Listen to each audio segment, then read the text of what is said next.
What's up, guys? Welcome to High Crimes episode. What, Gene? Which episode is it? I think at least the sixth one or something. I think it's 7 right now. Yep, number 7. Close. Your mom's number 7. Yeah, in my heart. That's sucking Well, dick. that's still 2 guns. Two guns. You're not supposed to say bad. You're bad, Gene. I mean, 2 guns or whoever. Yeah. Okay. All right. So. What? It's just Richard. Yeah. It's Uncle Richard. Yeah. He's real good at it. He said so himself. All right. Yeah. What's up, guys? What's up, Rick and Morty, Darth, Rat Lord, AW? What's up, guys? How you doing, Gene? Okay. All right, good. Just making sure. Yeah, give him a round of applause for being okay, guys. Congratulations, Gene. All right. So once again, this is another video that I've never seen. We're gonna react to it for the first time. I think everybody here hasn't seen this, right? Nope. Amazing. I have no idea. I was actually gonna cover another story, but it was too long. It was almost 3 hours, and I wasn't planning for this episode to be that long. So we're gonna. I think the guy they're interrogating isn't that bright. He's not very bright. He's the brightest. He's not the brightest bulb in the bunch. John, why are you not wearing a royal blue T-shirt? What do you mean? You're not even in dress code. What the hell? We're all wearing blue, even 2 guns. He doesn't I need didn't get the memo. I don't know what we're talking about. I don't know who any of you are. Check your Okay. spam folder next time, Gene. So we have a little tip goal up there if you guys want to help with the goal. And so yeah, we're gonna watch the interrogation of John Morgan. John Morgan used to be black, guys. Whoa. Yeah, he used to be black. I didn't even know it until now. They put his brain in the body of a white man. It was the perfect crime. Let me open the... He just couldn't know that the body would... Never mind. Whoa. Never mind. Canceled. It's fucked. I don't even know what was going to be said. That one- Canceled. Yeah. Didn't even make it to the cutting room floor. Okay. So yeah, this is about 2 hours long. So all right, let's get it started then. The genius interrogation. Who was in the car? What the heck? I said no cussing in the first 10 minutes. God, These guys have no respect. what a I'm jerk. not doing nothing. I want to know. Who pulled the trigger, Brian? We go to the gas station. I'm promising this lady that everything's gonna be all right. Does she believe me, man? Does she believe me? I don't understand why he killed her, though. You know what I mean? She did everything he asked, bro, right? And he shot her in the back of the head, bro. I literally see sitting in the passenger seat looking at her hair. It was like some slow motion, bro. Like, I don't know what to do, man. She shot her again when she let her gun. He shot her inside her head, bro. You shot her when she shot her one in the back of the head, dude. Seems like a very positive story so far. What do you think, Gene? I don't know. Is this the guy who done it? Sounds like him and someone else by the way he's saying it, but maybe not. Maybe he's full of shit here. Maybe there wasn't a second person. I don't know. Now you did it. You Wanna know yeah. who Wasn't the me, trigger? man. I just saw it and I was like, man, this is slow motion, man. Dale Sisson was driving to Odo Grove Metro Park on February 9th, 2017, when he spotted a man standing by a car on the side of the road. Dale got out of the vehicle and asked if he needed assistance. The man, Richard Bonner, replied, "Don't you see it?" He pointed into the snowy grass several feet into the park. Dale saw what looked like a mannequin in the snow on the side of the road. As he got closer, it became clear that he was, in fact, looking at a nude female body, lying on her back with her left arm over her face. Blood covered her head and face, the result of 2 gunshot I wounds. just want to say, we watched a lot of these videos. These kind of criminals, they need to get better at hiding the bodies and everything. They seem pretty inept in that area. I mean, how much was he trying to hide it if he was out there standing and directing people to it when they ask. I don't think Yeah. that was the guy. I think that was a bystander. Who was Yeah. like, yeah. Oh, okay. Yeah, Yeah. pay attention to guys. But he obviously didn't try He looked to like a hide it. murderer to me. Yeah. He just put it in the middle of a field, a little bit away from the road. It looks like, Yeah, off the highway. yeah. So I'll put it over here, whatever. Later. First going to 104. Okay. And all they could give us is the Scioto Grove Metro Park. So not sure, like, if it's at the entrance. There is possibly a body. It's going to be, he said, possibly a female who is bloody with an arm over the face. Okay. When crime scene investigators arrived on the scene at Scioto Grove Park, they discovered that the woman was wearing a gold-colored chain necklace and a pendant with blue and white-colored stones, as well as ball-shaped earrings in her ears. These would be useful to help identify the body, as would the oval-shaped tattoo on the left side of her torso. It wouldn't take long for that identification, as Columbus police were in the process of filing a missing person report filed by roommates of 21-year-old OSU student Reagan Delaney Tokes, who didn't return home from her job at the Bodega Bar on February 8th, the day before her body was discovered. Reagan had last been seen leaving work that night at 9:30 p.m. Her car, a 1999 silver Acura, was also missing. On February 10th, officers located the missing vehicle at 708 Oakwood Avenue, where it had been abandoned. During their investigation, they discovered a condom and plastic ties near the car itself. In the trunk, they found a red gas can, missing its spout, which they found in the grass a short distance away. The inside of the vehicle smelled strongly of gasoline. They found latent prints, which they collected for the lab, as well as 3 Chase Bank receipts, a McDonald's receipt, several napkins, and a tube of Burt's Bees lip wax. Ashes were found in the car's... The chapstick did it. It was the chapstick. I knew it. I knew it all along. Can't Fucking trust Burt's chapstick. Bees. Can't trust that shit. cup These holder, guys need to which watch belonged more. to one of the greatest finds. They need to watch more forensic files and learn like the kind of like evidence that you really need to ditch and everything. Shit, yeah.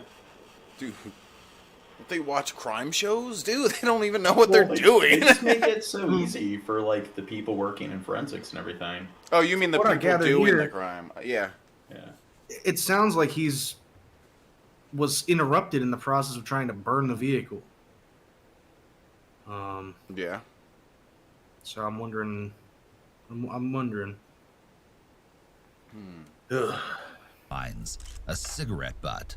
When the DNA on the cigarette was processed, it matched one Brian Golsby, a Tier 3 offender and former convict out of prison on parole. By this time, the police had gathered a significant amount of information through interviews, tips, and CCTV, and had a pretty good Jeez. idea of what transpired after Reagan left Bodega on the fateful day that would be her last. They sent a SWAT team to Brian's home, and at 4 a.m. on February 11th, they arrested him. He was then brought to the police department for interrogation. This is 30-year-old Brian Golsby. Having experienced a troubled childhood, he began to build an extensive history of petty theft starting at the age of 13. In November 2010, the severity of his crimes escalated as he abducted a woman and her 2-year-old child, forced her to withdraw money from ATMs, made her engage in non-consensual oral activities at her home, then stole her DVD player. Wow. He served 6 years in prison Yeah. for this crime, chalking up He Jesus. doesn't seem 6 like the years. most. 6 fucking years. And this is what I was gonna say. People get 25 to fucking life over non-violent drug offenses or less. I cannot stand this shit, dude. Yeah, A violent it offender is. he's a rapist who did all sorts of crimes. 6 years. 6 years and he's out on parole. It He's was like dead. trying to- Let him, Free to do it Kay. again. Yeah. That is I a state fucking by hate state this shit, thing. dude. It's been 10 minutes. Try to stay away from certain words. He's a rapist. Okay. Sorry. And But he still doesn't seem like And- the most productive member of society. And he stole the DVD player. it seems Yeah. seems like just for the offense of the grape, it should have been 6 or more years alone just for that. At Um, the bare minimum. Yeah, let alone all of the things he did there. He abducted a full-grown woman, a child, Then he raped the woman, basically, there. And then he stole shit. Like, that's... Yeah. Coercion. He should have got there was the 15 or wire 20 or fraud. something. Like, yeah, no, the dude's a fucking actual fucking menace. Now, what state is this? Not sure. Did it say? Yeah, I think it might have, but I don't recall. You can look it up. She was wearing Ohio college clothes. Yeah. So maybe it's Ohio, yeah. Uni- Probably Ohio then, yeah. 52 She may serious have, infractions. Huh. Gonna say she may have traveled out of state to go to school. That's another thing here too. 52 serious infractions during incarceration. So that's 52 fights or whatever the fuck that he did when he was Yeah. in prison, and then he still got out on parole Yeah. after what he did. They're just trying to get rid of him, it sounds like, at that point. Like, you got... Oh yeah. You're too much of a nuisance. Just get out of You here. get in 2 months when you take a fucking woman's life. Yeah, when you grape another person or something. Who knows? I mean, it's Yeah, that's crazy what he did. It only got 6 years. He, like, that is a miracle. Like, and from his point of view, I like he should have been so like, wow, that's so lucky to only get 6 years During for his that. incarceration. he was. He's Now like, he I'll finds go do himself another in 6 years. Yeah, exactly. Exactly. What did that teach him? Giving him such a little penalty for such a huge crime. The next thing he's out and he's like, oh, well, I'm going to do even worse this time. What? They only gave me 6 years last time. What, are they going to give me 8 now? Whatever. I think they probably should have given him like 15 years. And I think that we should have prisons for nonviolent criminals versus violent criminals. And then I think it should mostly focus on corrections. So you separate the violent criminals from the nonviolent criminals, and the ones that are violent, you put them through like a very rigorous kind of therapeutic program. I would to be get to the so root of- pissed if I was that woman and I figured out he only got 6 years for that. Like, I would have been so pissed off. Like, that, yeah. In the hot seat Chad. again. This time for Encouraging, kidnapping, like, all these assault, and draconian- murder of 21-year-old Ohio State. Dude, wouldn't you, if you were that woman, you and your son got abducted by him, he forced you to do sexual acts, he stole your shit, all this, and then you watch him only get 6 years? I would have been so fucking pissed off at that. That's crazy. University He student basically Reagan. for you know, Slap on the wrist. he changed her life for the worse. Yeah. Undoubtedly, by doing that to her. And you know, you just got inconvenienced for 6 years. I mean, I know it's more than inconvenience, it's basically a torture camp, right? But Oh yeah, imagine how her life is for the rest of her life. She's probably scared to be home alone with her child now and stuff like that. It's crazy. Scooby said 52 serious infractions. If it was 53, they would have done something. Tokes. However, through the course of his interrogation, Looks like it was probably Ohio. It said Ohio again. a story that began as a simple robbery attempt became something far more sinister than anyone no, could he had have ever condoms imagined. and zip ties. The following never before He- seen Yeah. Simple robbery with condoms and zip ties. Get the fuck out of here. footage has been analyzed by a qualified team, including a licensed attorney and former criminal prosecutor, a licensed clinical psychologist, and a former licensed professional counselor. That's all me. I'm those. Nah. Ooh, chilly back here. Yeah. Brian, you ready? What's kind of crazy is at this moment that he doesn't have cuffs on. Or shoes. Or They am I probably tripping? took They his just shoes tan away. colored. I No, they're get- probably just tan colored, and it's low quality. Yeah, it does look like they're. It looks like he has maybe brown, like tan socks on or something. But the fact that he's not handcuffed right now seems pretty odd.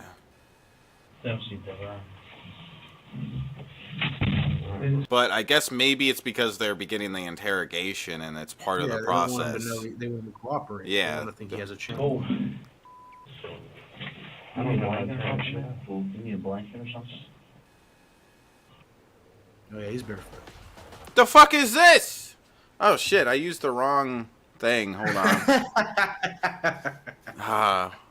Okay. I meant to use the other browser that doesn't have ads. It was an accident. Just ignore it, okay? God. Now brought to you by Apex Legends. Apex Legends. God, I messed up. Dang it.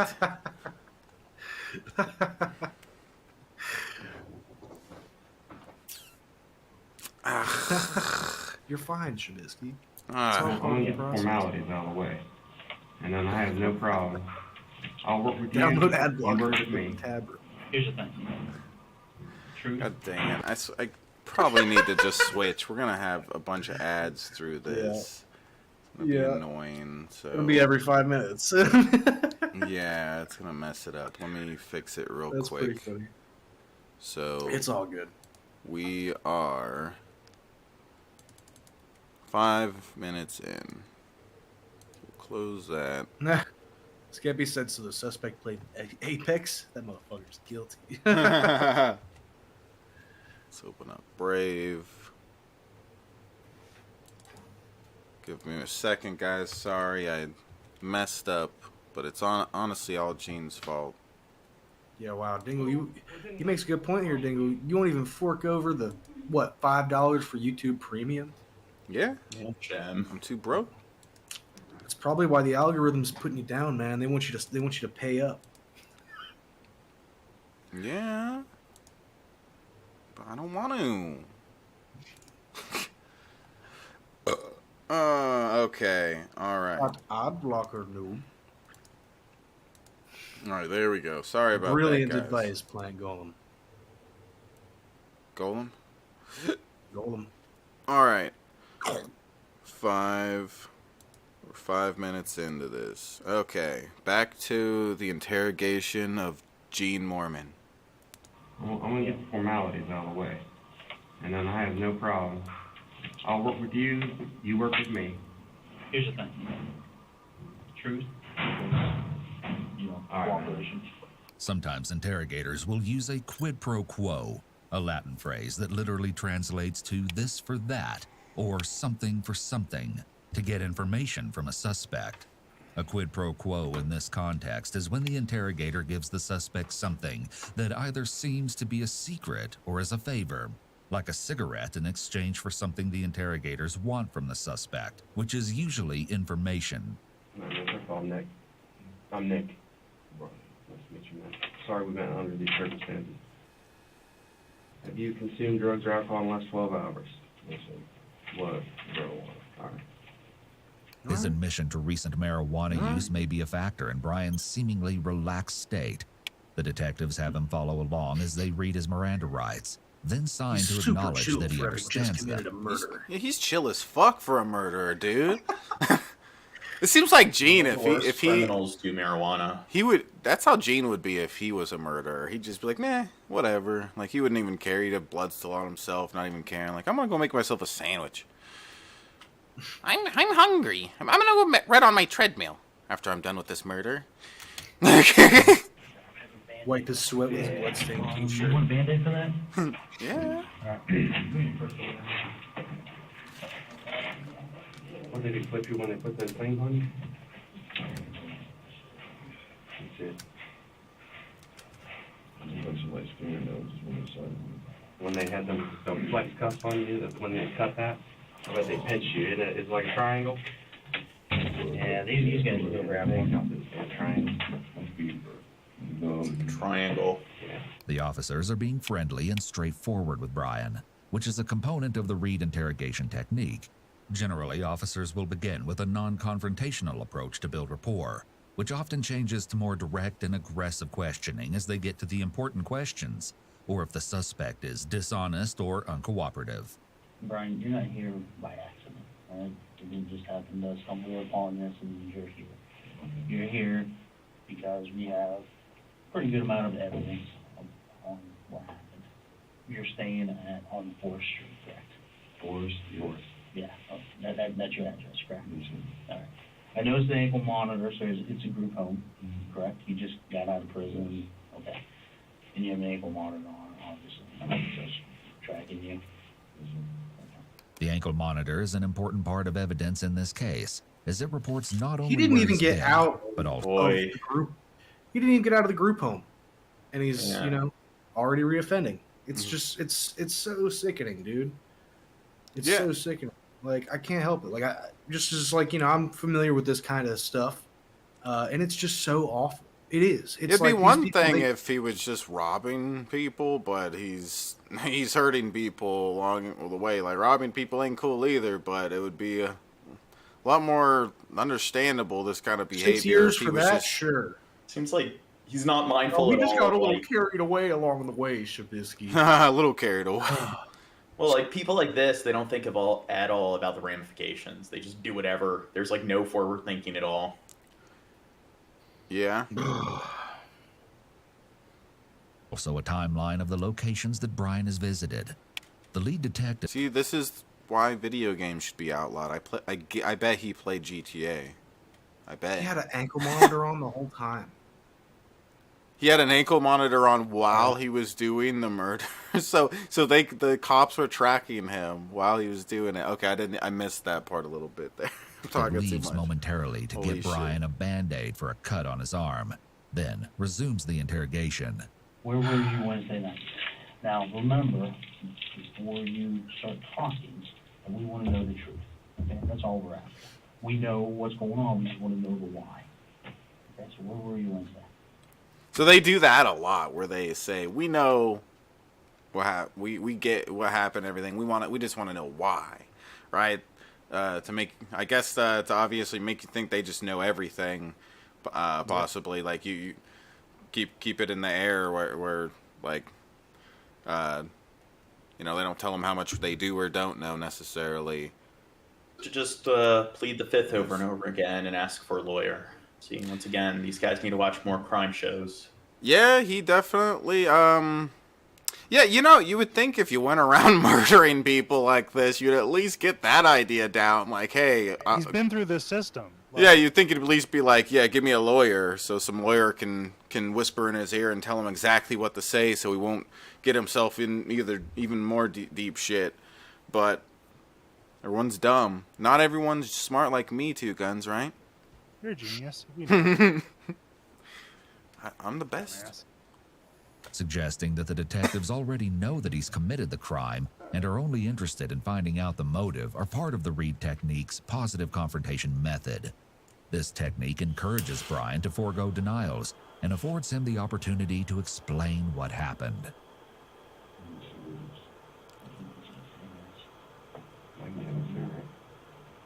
Do we smoke? I might have a pack for me to think. I'm gonna have to put you in some shackles, leg shackles. We're gonna have to go outside. Well, You know what I'm all the saying? smoke. Yeah, we can't smoke in here, man. Hey, they're gonna want to know. We have to get all kinds of permissions before we do this. Right. Because, Smoke some. yes, Because I gotta take you out of here to do Yeah. that. I can't let you smoke in here. and they're gonna ask and see being cooperative, and see telling you that you're in there. So the way. Oh, look at that manipulation there. You see that? They're acting like they don't even control it. And it's only if you're being cooperative that they can maybe get the clearance to take him out and smoke a cigarette. It's such bullshit, but it's I like, one thing You is wouldn't question it? yeah, I'd buy it. And Yeah. two, one thing about being in this kind of situation is you're in a really like, when you're in a situation like this, you don't necessarily think so clearly. You're Exactly. So it's hard. It's easier for the cops to do that kind of shit, to manipulate you and bullshit you, and you're just gonna believe it. 'Cause you're in such a stressful situation already. Give me a little bit. We'll verify that you're telling us the truth. We'll give you a little bit. Give and take relationship. The detectives reinforce the give and take relationship. Man, that's crazy.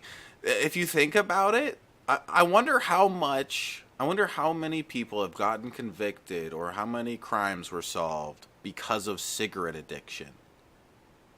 Isn't that crazy? You know what? Isn't that interesting? Like, cigarette addiction is a bad thing, but we just found a part in life where cigarette addiction is a good thing. That has been a running Be- theme in it- these.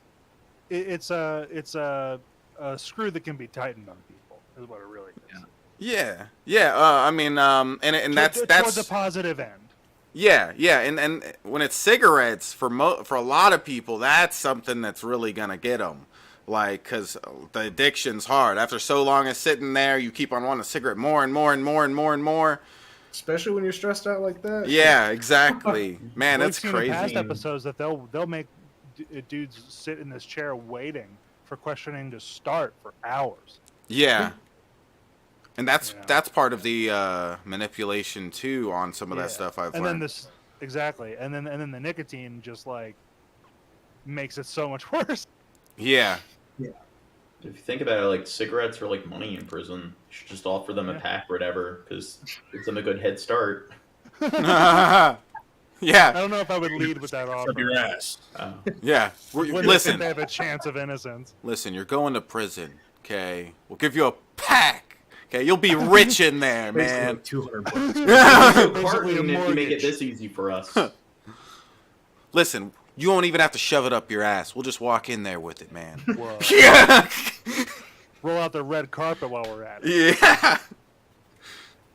Trying to establish to motivate Brian to be honest and straightforward with them, and as a way to continue to build rapport. Tell me the truth.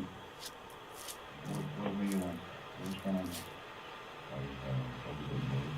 The officers spend the first 10 minutes trying to establish a timeline of the evening.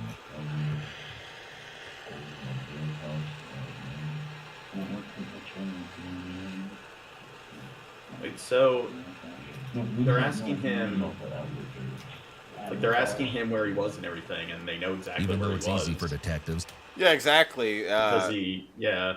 So Yeah. like, yeah, he's pretty dumb. The fact that he thinks Yeah, he can lie to that girl. we've seen that in the other things too. Well, where they'll know information, they'll act like they're just completely oblivious to it, so they can let you lie about it, catch you in the lie, and then start going hard on you, because then you're Now you're a real, liar. Yeah, now If- you're if I really was- getting cornered. If I was in a situation I had an ankle bracelet, I'd be trying to find a way to come up with a lie that involves like me having the bracelet and being at that location or whatever. Well, I was there because like at least there's Dude, some level you of gotta like, admit, probability to it. Thinking about it, him committing the crime with an ankle bracelet, that is the Yeah. right already.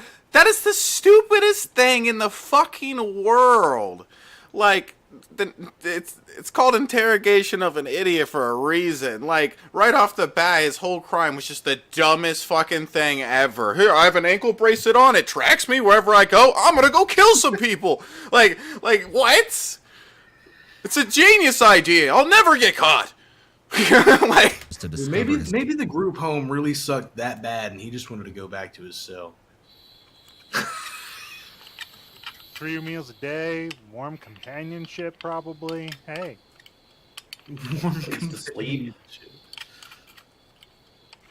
the occasional fist fight and lunchtime brawl. What's not to love? Apparently, the motherfucker was in 52 of them or something. yeah. You know, I was thinking about it, and with prison, how they split us up by male and female, isn't that like unfair to us to straight people?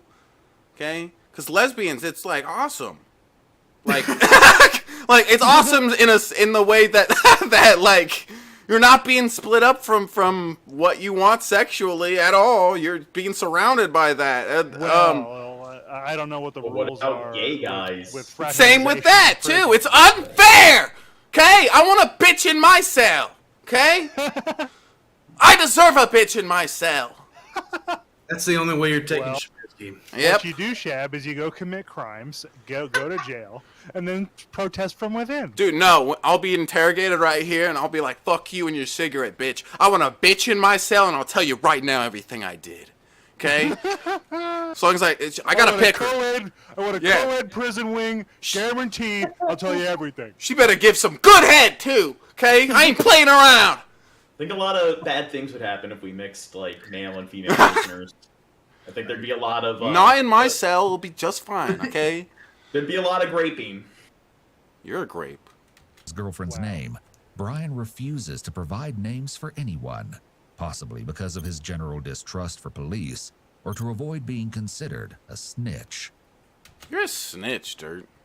His girlfriend's name is Hadishay Hattie Jackson. How to say?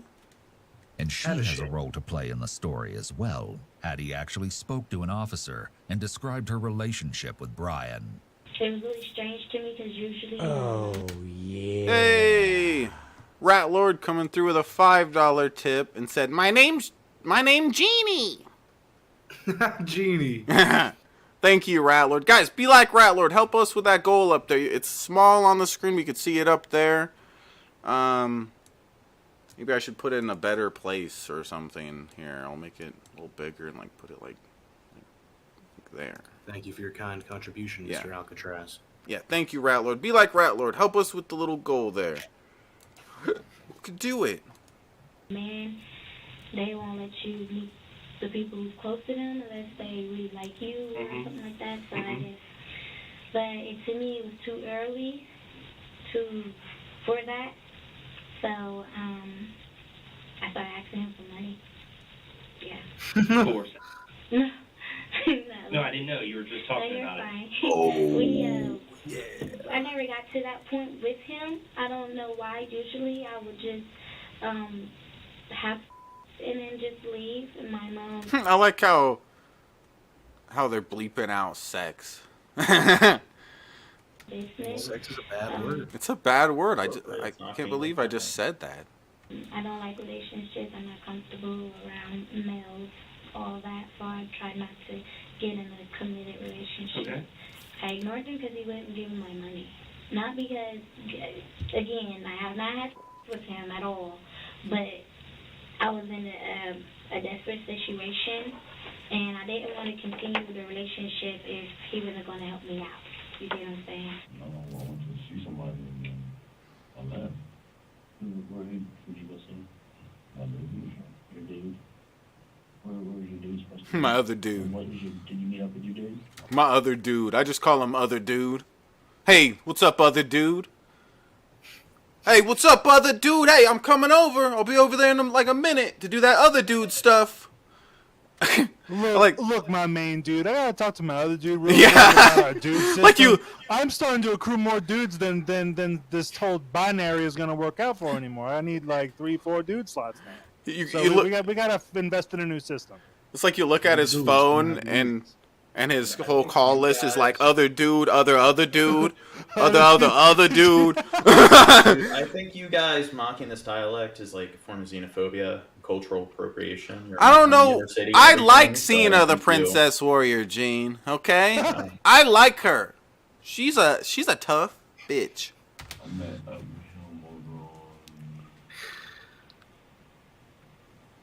on 6. I can't remember anyone's names. When answering the questions, do. Brian Brian.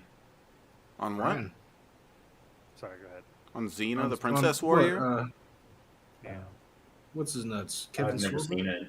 Yeah, it was Hercules. No. Yeah. They Wait. have a crossover, I thought. Yeah. He was Hercules, right? Wait, is there like a recent Yeah, they had like a the installment crossover. of the- No, we're talking about when I was a kid. Okay. They had that. You may have been a little too young to remember it or seen it, but there was Yeah, it I was- think I was barely old. there was Xena, Princess Warrior, and then there was Hercules. And then I think there was some crossover where they met and stuff. I remember my mom watching that when I was growing up. Xena, Princess Warrior. Warrior Princess. God, Or get Warrior the name Princess. right. Fuck, I always say it wrong. I'm sorry. Ah! It's like someone messing You're up. a real Warrior Princess fan? It's like Yeah, I think Powerpuff for- Girls, Powderpuff Girls. It's Powerpuff Girls, motherfucker. Get it right. Get it right. Yeah, for a while it was like one of the only fantasy shows on TV, or live action fantasy shows. often looks up and takes a sounds about long right. time to respond. While this may simply indicate that he's thinking, it's also possible that he's taking extra time to conjure lies, especially Or since it these just takes events him that occurred long only to a few think. days. He's slow. He's dumb. The It's sluggish interrogation of an cognitive tempo. idiot. Yeah, he's just really dumb. That's all. Here, let me think of my next stupid lie. What's next? Yeah, I went to my other dude, and we just played like patty cake for like a half an hour. You know. Then I went to my other dude. feel like I have. Yeah. And shouldn't be so difficult to recall. Yeah, it was innocent day. Do you guys end up He needs to say that the person, like one of the staff, like working at the group home, like tied him down, took his ankle bracelet, put it on him, and then he went off, and I didn't have it on me at that time. Then he came back and put it back on me? Yeah. Oh, That's what happened. Got the wrong dude. Got the that wrong dude, not this dude. Framed. It was the Gene Mormon guy. He did it. Yeah, yeah. And that's such a great story. Who the fuck's going to take your leg bracelet off of you, put it on them so they can go commit a crime, come back? Well, that's a good way. Like, if you want to get away with a crime and you're working at one of these facilities, you're one of the officers there, I mean... Yeah! Yeah, I'll just put it on the... It's the perfect alibi. Yes. Who are they going to believe? Like, it was him. The criminal. It was the criminal guy. He did it. Oh, yeah, we got a couple of baggies off.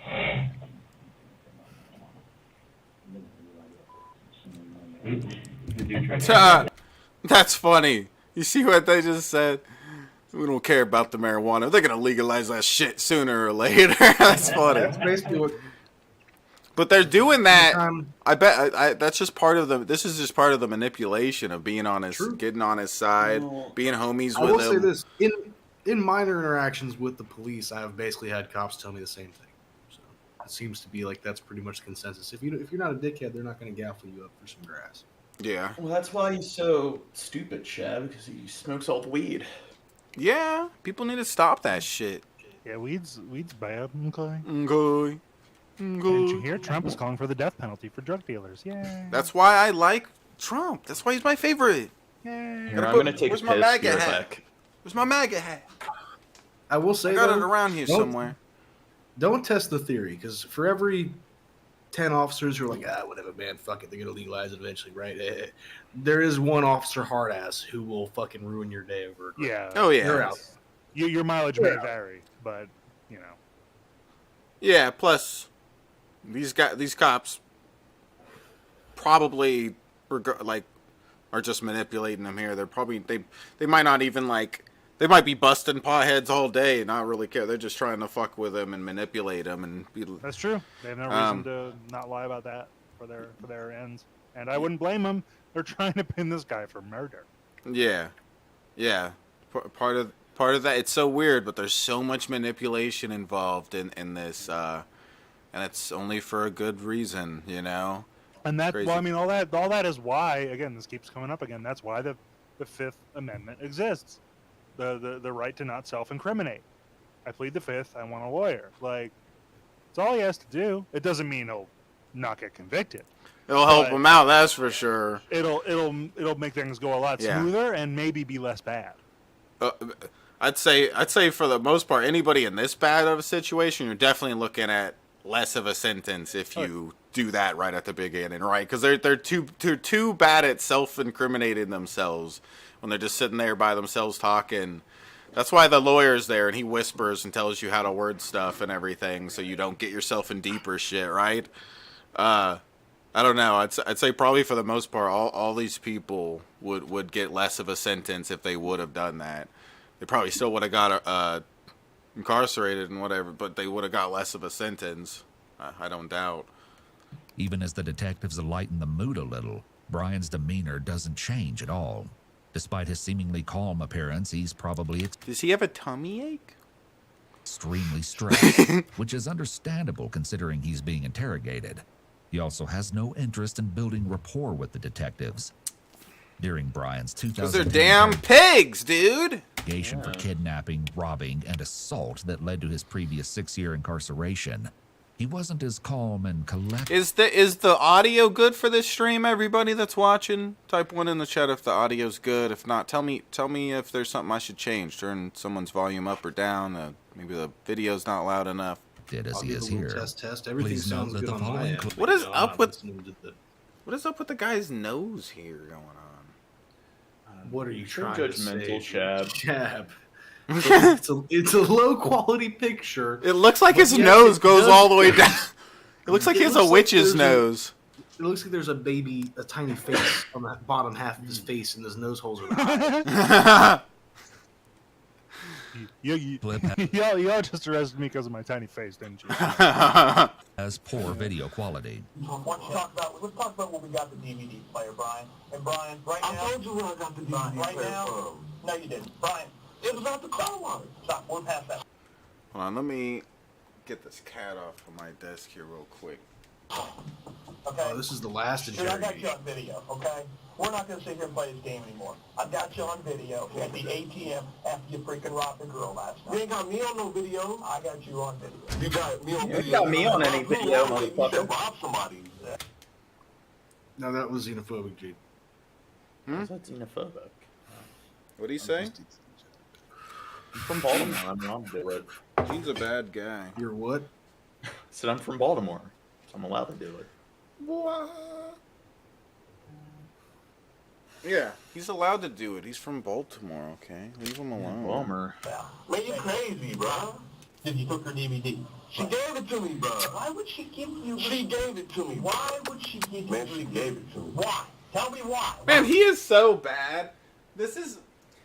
How do you expect to get away with this crime when...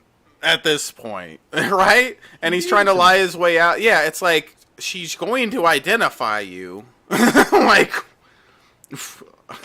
Like, it's silly at this point. Like, he's the worst criminal ever, dude. I don't know. You do see a lot of criminals that are like this. Like I mentioned before, they have no forward thinking. They just commit crime after crime. To hell with any of the consequences. There's no cadence at all with how they do it. So that kind of carelessness and recklessness or whatever, I mean, you do see that a lot. You'd think you'd at least want to be like Dexter with it and get away with some shit, but he just like, does it obviously, and then he like expects him to just be like, nah, didn't do it to work. It's like, no, that doesn't that doesn't cut it. In Baltimore, there's a lot of crimes, and you look at the people like committing a lot of these crimes or repeat offenders, and I mean, it's the same thing. It's just like, what are they thinking? They don't think. They just do whatever. Yeah. The criminals. Like dirt smoking that criminal. She's giving you a blow already. So why is she going to give you the DVD player? Oh wait, now he's claiming that she gave him a BJ. Yes. Oh God. That too? No, I thought this was the DVD player. Or no, wasn't that the part that was beeped? Maybe I'm wrong. I thought that's what they were referring to there for a second. Maybe it was just no. It beeped it out. Man, she gave it to me. Why? Tell me why. Why? She's giving you a blow already. So Yeah. See. Yeah. So he's telling them that she consensually gave him a blowjob and then gave him a DVD player afterwards. It's like, why? She's like, here. And, I just took him around and emptied my bank account for him too while I was at it. Yeah, free blowjob, and here's a bunch of prizes too. Thanks for letting me do that. He was trying to be like, you're my 100th blowjob. Yeah. Yay! He was trying to be like, you win DVD player. He was trying to be like a male prostitute or whatever, and he was giving her what she wanted. That's what she wanted, and she didn't have any money, so she was just like, "Well, I got a DVD player." All right, bitch. All right, I'll let you do it for a DVD player, I guess. All right. DVD player. You better do a good job. She said she already had one. What did you give her? She gave you gave you some money. I was asking for some money. We came in through the back way. I asked her for some money. After that, you know what I'm saying, we went to her house. We got in the house. I seen the bags in there. I was like, oh, shit, we had it. She's like, I don't even know what it is. I'm like, oh, it's a DVD player. Let me have it. My birthday coming up in January. She says, okay, sweetie, you can have it. My birthday coming up in January. So I left after that. After she been, give me your DVD player. What'd you say? Yeah, in 2010. I mean, who would give somebody a DVD player as a gift in 2010? It seems a bit, I don't know. Someone. But it's just so dumb. It's so dumb. Because it seemed like in like 2010, like you could find like DVDs for $30 at like a Walgreens. It was all about Blu-ray. Yeah. People are such losers. Instead of just this guy getting a job, doing something, and paying his way to get his own, he's got to go around like a piece of shit doing this kind of shit and stealing people's DVD players. upstairs, grabbed the bag, and then left. Why is she pissed? Why is she so pissed with you? I don't know. Why is she telling us different stories? That you robbed her last night, that you held a knife to her. Because I don't want to talk to her. Interestingly, one aspect of Brian's body language between the two interrogations is the same. Yeah. I have a bellyache. Every interrogation, it's I need self-soothing to fold and. Yeah, it's like hugging himself. That's Exactly. People touch themselves and stuff when Crossed arms. they're feeling like This that. indicates that his arms hugging his torso is likely due to him feeling stressed about being interrogated, rather than a result of him being cold, as he mentioned earlier. When someone feels threatened, they often withdraw their arms as a way to protect their body. Despite Brian's different approach to the detectives now, there are many similarities between this former case and Reagan Toke's murder. Besides the DVD player, what else did you take? That's it, bro. Her cash. How much money She did you gave that to me. I did not steal that from How her, much man. money did she give? She gave me $40. How much did you spend on weed? $35.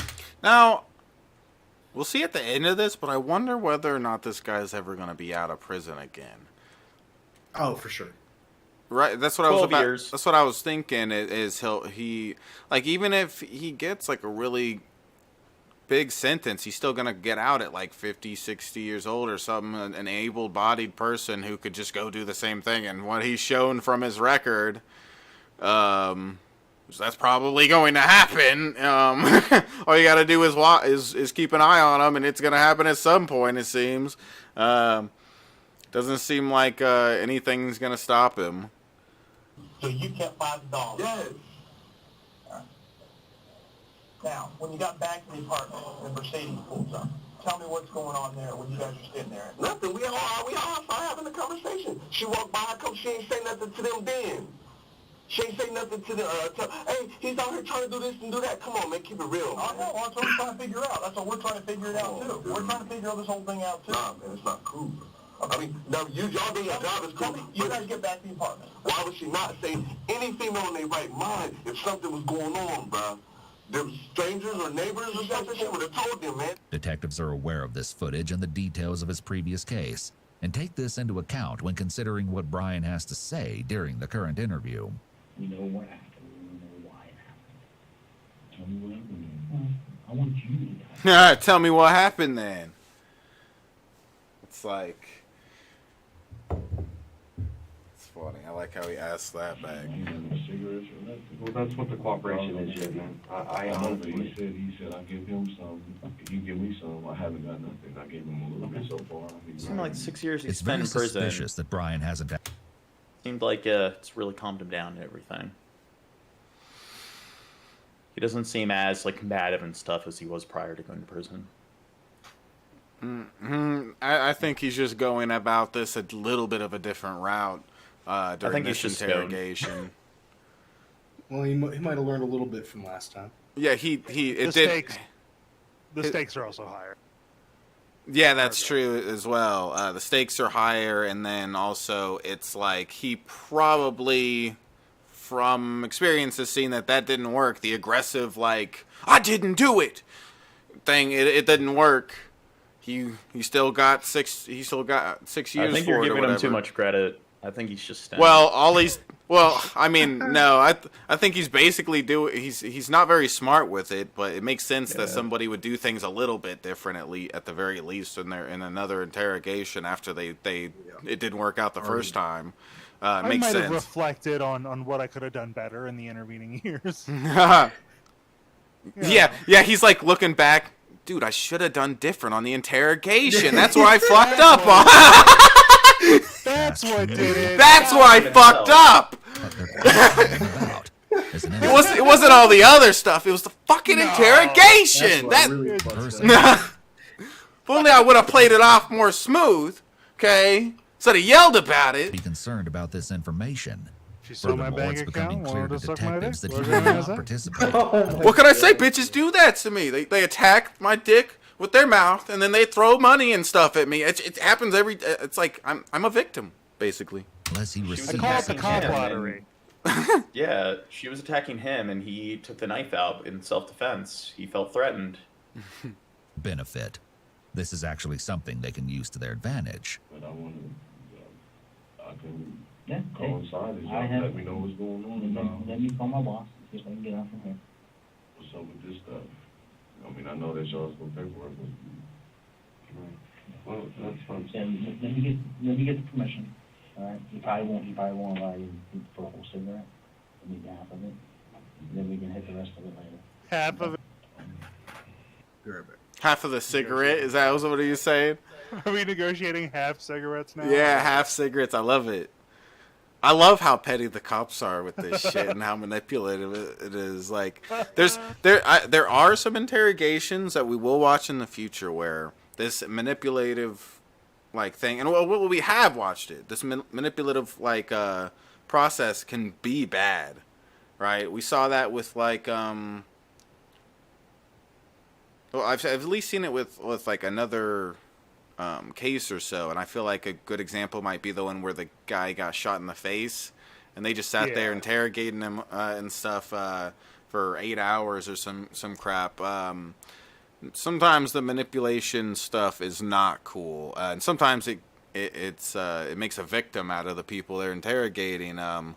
But it's fun to see it going the right way like this. Where's Dirt at?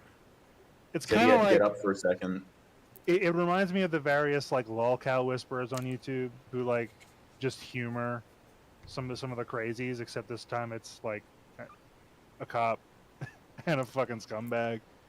Yeah, it's like we're doing lolcows over here. These guys, these murder crazy guys are our lolcows. We got new lolcows. Except like way bloody-handed. darker. Yeah. They just murder their sisters and shit when they're like 15 and stuff. That's all, you know. Man, that was that. Do you think there's a correlation between these types of crimes and not being that intelligent? Probably. Yeah, I mean, I feel like the average. I know IQ isn't everything, but the average. I'll wager that the average IQ in prison is lower than the national. Yeah, I would. I mean, That's such an I think arrogant part thing to of say. part of Yeah, you're doing really bad things that will get you in trouble and not thinking through it is showing stupidity on your part. It shows that you don't think things through clear enough.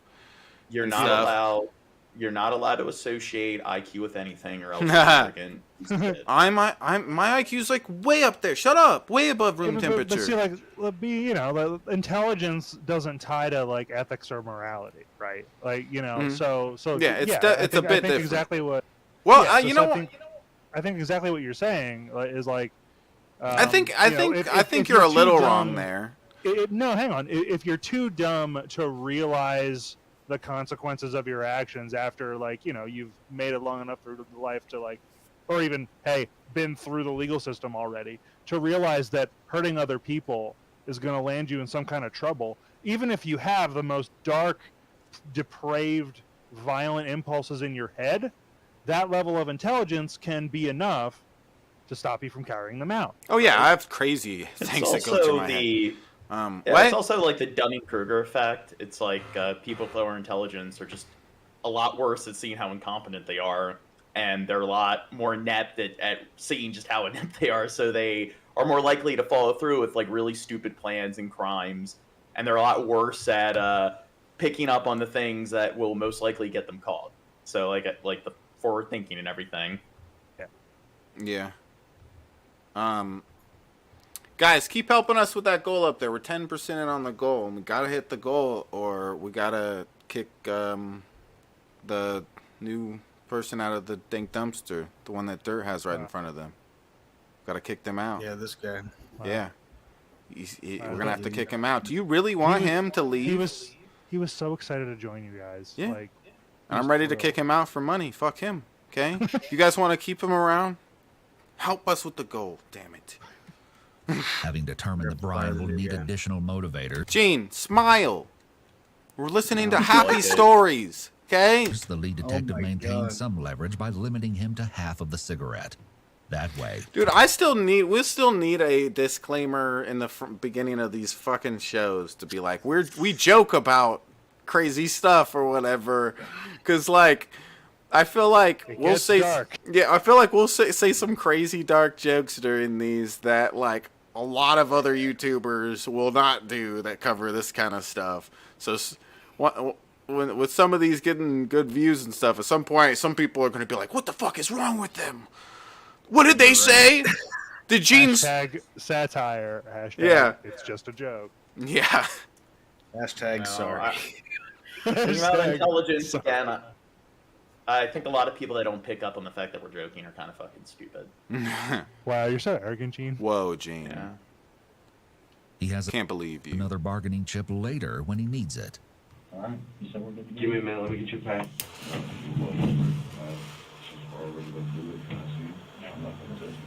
We're doing that here. Let's go smoke and come back. All right? This is the second time that Brian's expressed interest in the documents sitting on the detective's desk. This is one of the first visible signs of concern he's exhibited so far. Got some?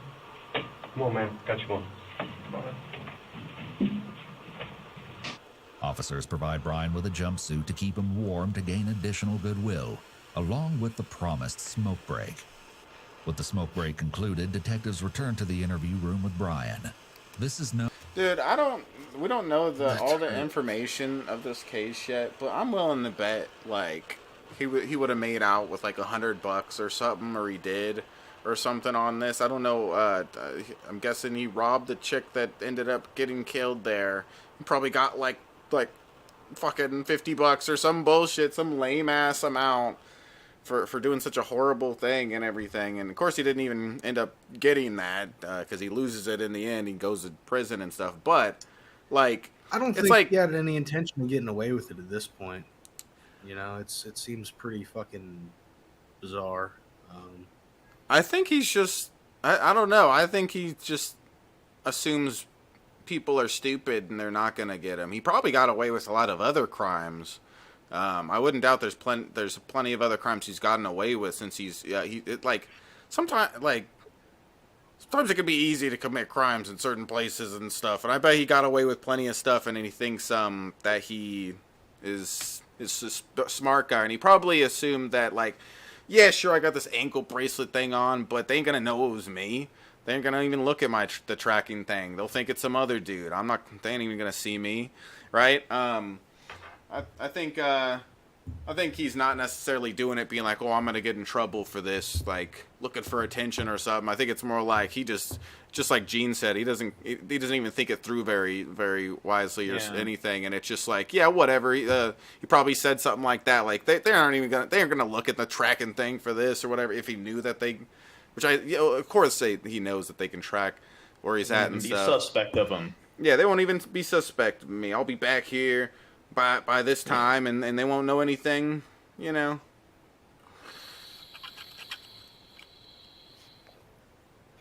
Known as the turtle effect. Typically, this involves pulling the head down, raising the shoulders, and trying to be as small as possible. It usually occurs when someone is uncomfortable with the people around them, or the situation they're in.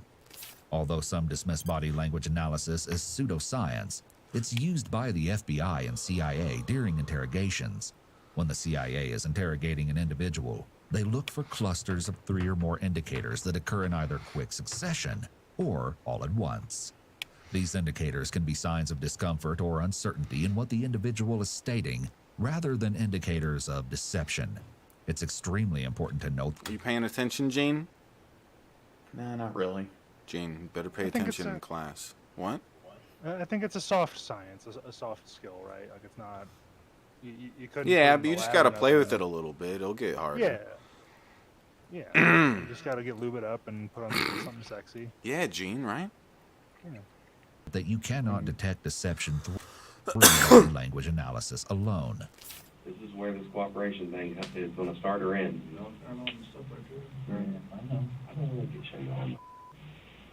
Straight out the phone. That's why we're giving you this opportunity. Don't want to show me anyway. I'll show you. You tell me, and then I'll show you what we have. All right? How about you can see the girl walking down the street. Start there. Go ahead. What happened? That video is very choppy. Yeah. Yeah, definitely. The camera was recording, but it was recording like shit. But hey, at least it did it. It did some of the job there. It did the job it needed, right? Yeah, lower quality equals more storage space. Yeah. The church is right here. Well, it looked like it was malfunctioning, obviously. Yeah, that can't hold up in a courtroom. They got to dismiss that evidence. Yeah. Nope, it was a little glitchy here. Can't use that shit. Where she was parked, but there's a bar down there. All right. So this is the church right here. See what I have circled right there? These are video cameras. Okay. Pretty good. Yeah. Pretty good. That's all I can Mm-hmm. They're pretty good, okay? Like half the time. The other half, it's shit. Pretty good. I give you a little bit. Remember how this works? I give you a little bit. Hold on. I give you a little bit. Wait, are they about to fuck or something?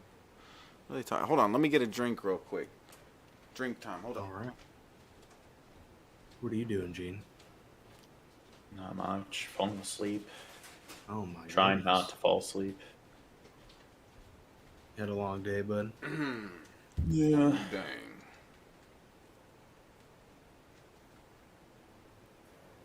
Oh, dang. I was walking down that. I told you I was walking down that way. But then, I know you did. But then you saw the scroll. All right. Tell me about what happened. Because you got in the car with him. You just needed the money, man. I get it. The secondary detective is attempting to minimize the crime and relate to him so that Brian will admit more. Is somebody hurt or something? Is somebody, like, hurt or something? Is there something that, like, happened? A thing? Some sort of event? What? She was dead? Huh? Huh?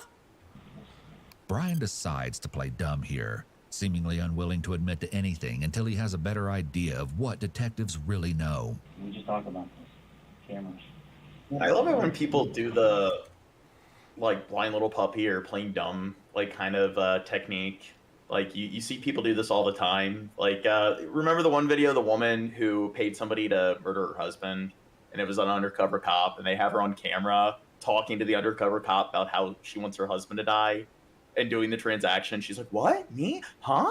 What? Huh? Was that one of the Like, high crimes episodes? Yeah, I think it was on my channel, but yeah, so. Yeah. What?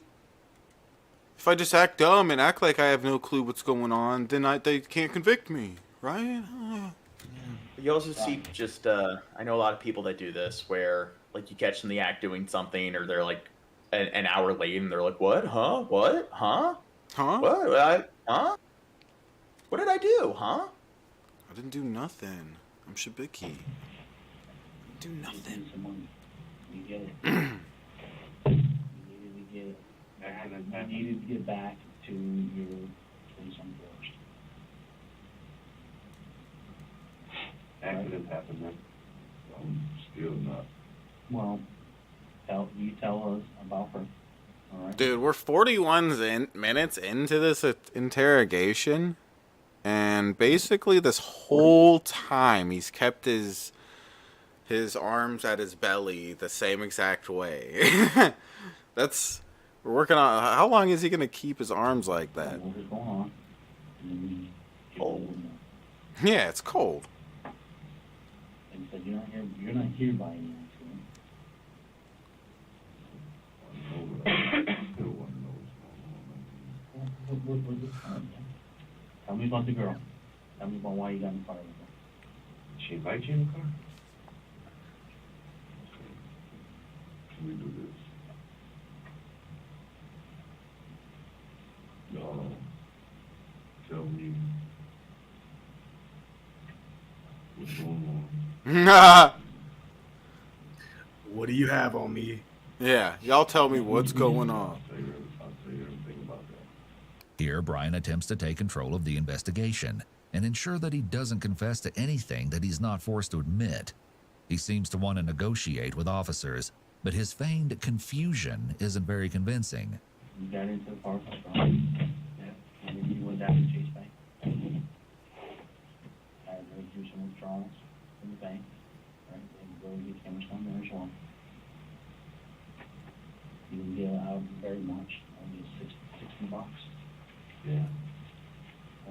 60 bucks. I'm giving you a little bit more. Okay? Then you leave there. So here's the receipts. Try to get 500 out. You didn't have it. Try to get 60 out. Or you did get 60 out. Yeah, then there was $17 left. Then you chop it 200 and it was all right? So you got in the car, but we know that. Did she invite you in the car? Did she invite you in the car? No. Okay. See, that's what we're talking about. Cooperation is the way. I like this, this kind of lethargic attitude or something, kind of thing. I don't know if that's the right word, but it's just like this dead kind of thing, half there, half. Lethargic means you're like weak and tired. Yeah. So like it's just. It's yeah. But he also is just very energyless. Like I said, he could be lethargic due to being stoned or under the influence of something. I don't think that's the case. I think this is kind of something you'll see a lot with people who are being interrogated or whatever, like dealing with this kind of thing. They'll play the kind of like kind of tired, just kind of like what I don't know. I don't think he could be under the influence of a sedative. I don't doubt it, but I think that's why he's acting like this. Is he's playing that route. A lot of people will do that in this kind of position. They'll play the just kind of acting like they're barely there and stuff. Kind of like when we watched the one where the kid got shot in the face. I thought he was doing that the whole time, and in reality, he actually was fucked up. But I thought he was just being a dickhead like this, just acting like, oh yeah, whatever. I don't know. I didn't. I wasn't. Yeah, there. they're playing. I don't know playing them. Dumb. They're playing the blind little puppy routine. Yeah, I went to my buddy's house. What was his name? I don't know. You know. The other dude. The dude guy. I call him dude guy number 2. Yeah, it's like it's just this plain dumb, energyless kind of thing, and he's doing that right now. That's what I'm seeing. But I don't want to dwell on personal affairs, but it's like my mother does this shit all the time. When everyone gets mad at my mom, like, what? I don't know what I did, huh? What? She's a criminal. She should be right here where he's sitting. She kind of is. Brian's admission that he wasn't invited into Reagan's vehicle is a large first step, and the detective praises him, encouraging further cooperation. It's interesting that he didn't try to make up a scenario where she invited him in, as this story paints him in a bad light, but perhaps he knew that wouldn't be believable given his criminal history. Did you drive or she drive? What was her reaction when you got in the car with her? Was she scared, nervous, upset? Did she like you? Did she think you were nice? So this is what I think is going to happen based on that little bit we saw in the beginning. I think he's going to claim there was some other dude involved, and he doesn't know where he's at, what his name is or something, but he's the one that did the horrible act. That's what it seems to be. I think that's what I guessed a bit earlier in the beginning. But I think that's where this is heading. He's going to be like, yeah, sure, I did a robbing, but there's this other dude that was part of it, and like someone else did it. Yeah, he did it. I was like, oh my god, wow, I can't believe what you did. Oh my god. Did you treat her right? Yeah, he knocked him out and then stole his ankle bracelet. I'm basically a victim. All I wanted was a little bit of money. I needed food. Yeah. And you told her you wanted what? Detectives have now established that he was, in fact, in the car with her and that he had an interest in robbery. Of course, they do have a lot of information from their research into the case and are mostly interested in Brian's admission. One tool at their disposal is CCTV. At 4:57 p.m., Reagan is shown leaving her home for her job at the Bodega Bar and Grill, where she'll work until her shift ends around 9:45 p.m. Meanwhile, at 7:08 p.m., Brian Golsby boards a Central Ohio Transit Authority bus, which will take him to the area of the Bodega Bar. Notice that he's wearing a large, white, puffy coat.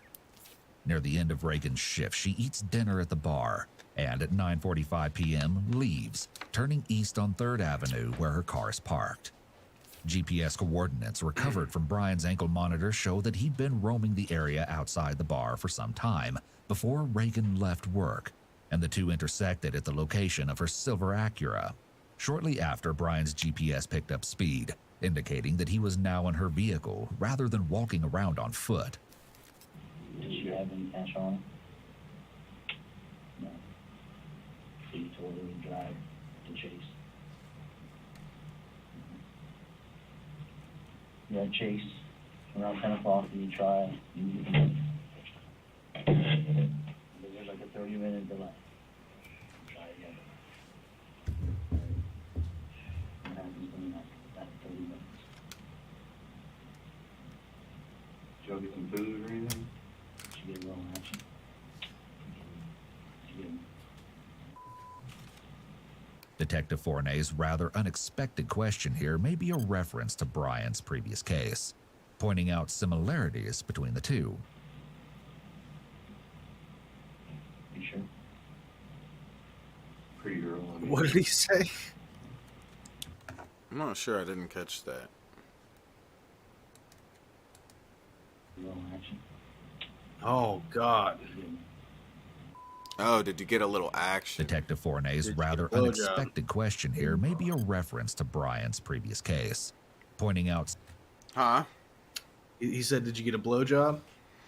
Yeah, it makes sense that he would ask him that, too. He was like, similarities between the two. You sure? Are you sure? pretty girl. I mean, Did you know you had an appointment or something? Well, it sure just looked like a gun. You pointing the gun at her. Pointing the gun at her in the car. What does it look like to you? anything at all. When you go up the Chase, right? They have video cameras that you can't, and there's some of them on the top, and there's a couple other places too. Yeah. You have something in your hands. Even after the officers explain that they can see him pointing something at Reagan in the car, Brian denies ever having a gun. He may be concerned that he could find himself in far worse trouble than robbery if he admits to having one. Theft becomes aggravated robbery when a weapon is introduced. You had it in your hands. Okay. Brian's ankle-monitored GPS records indicated that before he was caught on CCTV boarding the Coda bus, he was in the vicinity of 17th Avenue. There he visited his girlfriend Hattie's family, even though she wasn't present at the time. However, Brian's denials about having a gun were about to fall apart. Leonte Brown stated that he was on his way to the house to see his girlfriend, Talia Nathan. He met Brian at a bus stop along the way and walked with him to the house.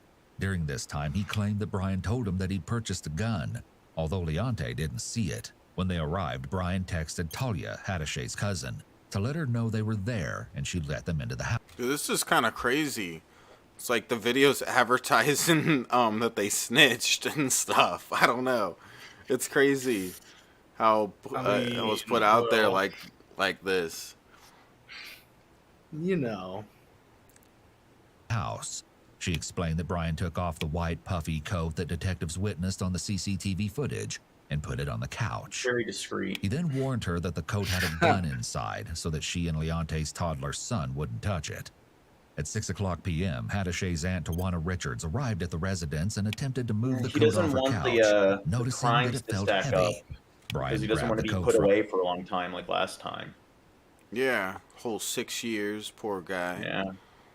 Explaining that there was a gun in the pocket.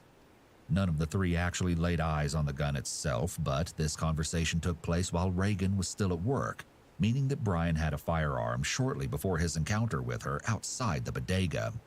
So how much money did you get God, I said it earlier. I bet it's over $100 or $50 or something. Look, $60. $60. That's it. Like, it's so silly. You could, like, you shouldn't be going out committing robberies and stuff, but oh my God, Wait, so where did he get the $60 from? My dumb stoner ass could find something better than that, nobody get hurt in the end. I wouldn't do that. I used to be kind of a bad kid and do some shit like that. No, I used to steal some stuff and all that, and I $60 Wow. and somebody got killed. It's like, what the fuck? Criminal. I'm a criminal. Yeah, I used to it's be terrible. when I was a No, but little I'm saying, kid. did he pawn the stuff that he stole to get the No. $60? Or was the No. $60 on them? No, they went to Chase. Pay attention. They pulled into Okay. Chase, and she pulled $60 out. That's all she had in her account. Except, well, there was like $15 left or something. She didn't know how much was in there, and so he only ended up getting $60. And then like, there's a dead body in the end. At least take the $60 and just run. Say fuck you, bitch. Like, but come on, like the bitch gets old. Yeah, just take the $60. Go fucking do something. Like, leave her alone. Get an Xbox game. Leave her lucky with the fact that she at least still has $15 in the bank and she's alive. You know, like fucking A. And she had no tips, no nothing from where she was working. No. Okay. The day after Reagan's murder, Brian visited Tawana Richards' house again. While he was sitting on the couch, she observed him counting a stack of money, which she believed to be around $200. This money is believed to have come from Reagan's purse. Wait, did he get more money and he's lying about it? Which it does make sense that in her job she would have some money on her. She worked at a bar, it looked like, right? And like, pretty girls that work at bars, everybody that works at bars gets tips, but pretty girls that work at bars, they get good tips. Yeah, I know in most states, like, if it's under $100, it's usually like petty thefts, and once you get over like $100 to $200, that would be like grand theft. So, yeah, once again, is trying to like mitigate the sentence and everything. Yeah. Oh, so that's probably why he's trying to say it's only $60, right? Then okay. Yeah. I wasn't thinking that. Okay. I mean, you're being straight right now. Let's stay on that road. What is the? We're getting, okay. So after Chase. After you leave Chase. But still, it's a small amount of money. Probably in the end, it's probably he made off with $260 or something. It's like there's like, you shouldn't be out stealing stuff, but you can. I know I can find something better than that bullshit. Like I don't know. It's just silly because you should. Again, I don't know. It's just so dumb. Like, cause people steal all day. People are doing it all the time. You shouldn't be stealing, but you can do it without people getting killed. Like, I don't know. Yeah, It's. I mean, like, retail theft is like a multi-billion-dollar problem. Yeah, yeah. But yeah, how many people fucking die? Yeah, like. Yeah, if you're gonna steal from the major retailers. No, Walmart. shut up. Don't steal Gene. in Minecraft. I was going to do the disclaimer at the end. God damn it. In Minecraft. Yes, the legally Yes. binding disclaimer in Minecraft. Yeah, I like how you even reference Walmart and stuff, but you're like, oh, but I was gonna say in Minecraft at the end after. Still, make sure to steal from all these different mainstream companies. Let me name all of them that I'm okay with you stealing Walmart's from. gonna go after us now. Yes, it's Walmart themselves that we're worried about. Gene's bad, okay? He's bad to You're the. bad. Hold on, you didn't let me finish. I was gonna say you're bad to the bone, Gene. It was a compliment. Okay. Getting money there. What was wrong? Card wasn't working, or was she putting her pen? I mean, it just rejecting? She ain't have no money? What hunting did you guys do?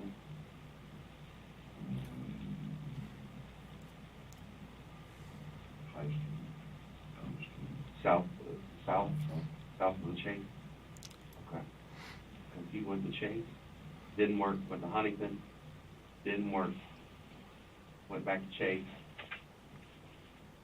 tried a different card, right, $60 out. Then you decided to try the other. Like, honestly, this just makes me think, like, if you're so fucking whatever on money, like, you shouldn't be a drug dealer. But I mean, like, isn't stuff like that a way better route in anybody's mind than being like, yeah, I'm gonna go kill a bitch for a couple $100? It's like you shouldn't be drug dealing, but motherfuckers are out there making that every day, drug dealing. and then if they do get I was gonna say if they do get arrested, they get a less of a penalty, but maybe not. You know, maybe not. He only got 6 years for the shit he did before. Like, if you're somebody like him, just go online and take some like free online classes in like programming, and then use that skill to make money. That's too much work. Start again, right? And didn't work. From there, we leave Chase. You want me? I'll throw a time reference out because we know what time. It was 10:33. Yeah, the second time. And y'all left together. Where'd y'all go from there? Brian's method of operation seems to be only admitting to information where he knows the detectives have video confirmation, such as at ATMs. He's touching his face often now, which is a self-soothing gesture often used when a person is feeling uncomfortable. And then there's a gap. I know there is science that confirms that when people lie, they're more likely to touch their face when they lie. Yeah. Sure. If you're ever being interrogated, avoid touching your face. I'm just gonna be like, okay, ask me questions.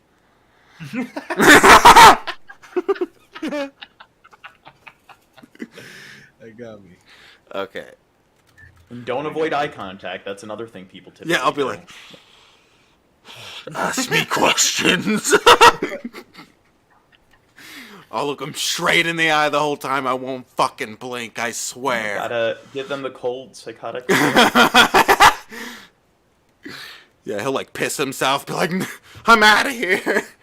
Next officer, get in here. Turkey Hill. Next detective. In Grove City. Is that right? Did you use a card? She did? Did you fill it up? Okay. So now we're Chase, Grove City. It's only a 15-minute drive. Where's that whole hour go, man? I gave you something.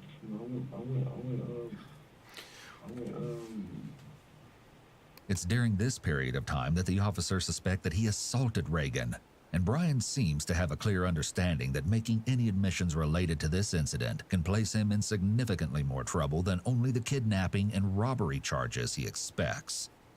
I haven't let me out the car, and I had somebody pick me up. Brian has his hand in front of his mouth while he's talking, which could be a sign that he is being deceptive. People who are lying may hide their mouth in an attempt to cover the lie. Touching one's face can also be self-soothing during times of high stress. Brian. Times of high stress. Times of high stress. Yeah, they have Stress cool and voices. High crimes.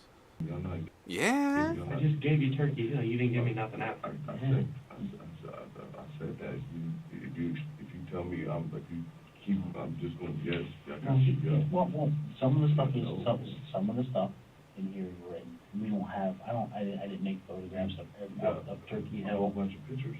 I do, but they're of different things. Okay. They're like,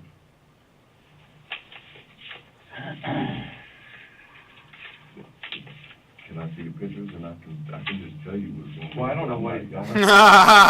Dude, I love the way he tries to like control this whole thing like this. It's just so silly. It's like, yeah, hand me the thing over here. Let me look at it. I'll tell you what's going on. Like, yes. Imagine he gets rips it all in half. He's the detective here.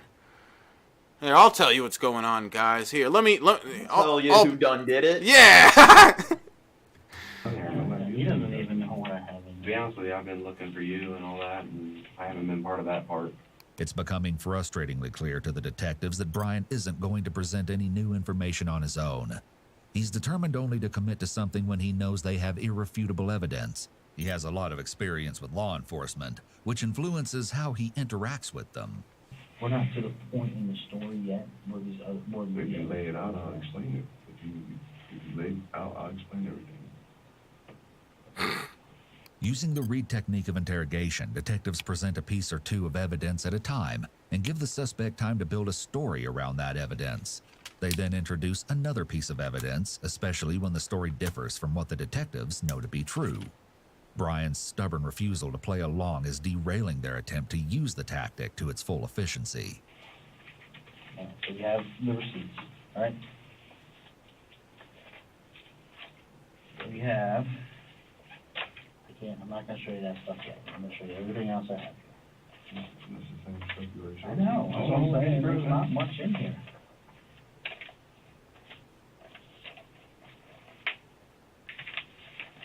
You need to tell me where you drive around and where you go next.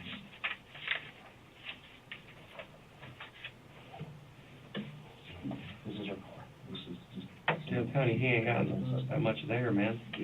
You're all worried about that packet. I'm not too, I'm talking about, this is pretty much stuff, this is the only thing I haven't seen is a picture of a car. Right. I mean. Well, let's get there. I want to get there, man. All right? Jesus. I need to know about. What's that noise? You went to the side of the park. Took her for a car and left. Did you drop her off there? Yes, I dropped her off there and left. When the detectives don't produce any photos to suggest otherwise, Brian reinforces his version of events, although detectives know he's lying. So you just dropped her off there, and then where did you go? North. Well, yeah, north, west, north. No, you didn't. I did go to west side. You stopped somewhere. Yeah, that's what's up. The west side. What's that? I'm sorry. I thought you said something else in here. Country. I'm not trying. I thought you said something else. Yeah, he went to west side. West side. Where'd you stop at there? My dude's apartment.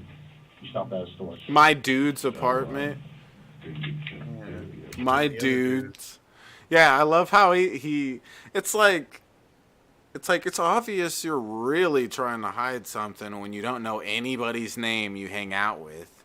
It's like, yeah, I was doing a stream with, like, my dude, you know, and my other dude, and this other dude, too, that like, I know. Yeah. Watch, like, My Dude's Apartment. My be, Dude. Like, some kind of B&B or something. Yeah. It's like none of the people he knows. Kind of drive-in. None of the people's houses he goes to, does he name them? Even his own girlfriend, he didn't name her. He doesn't want to be snitching. Yeah. What store did you stop at?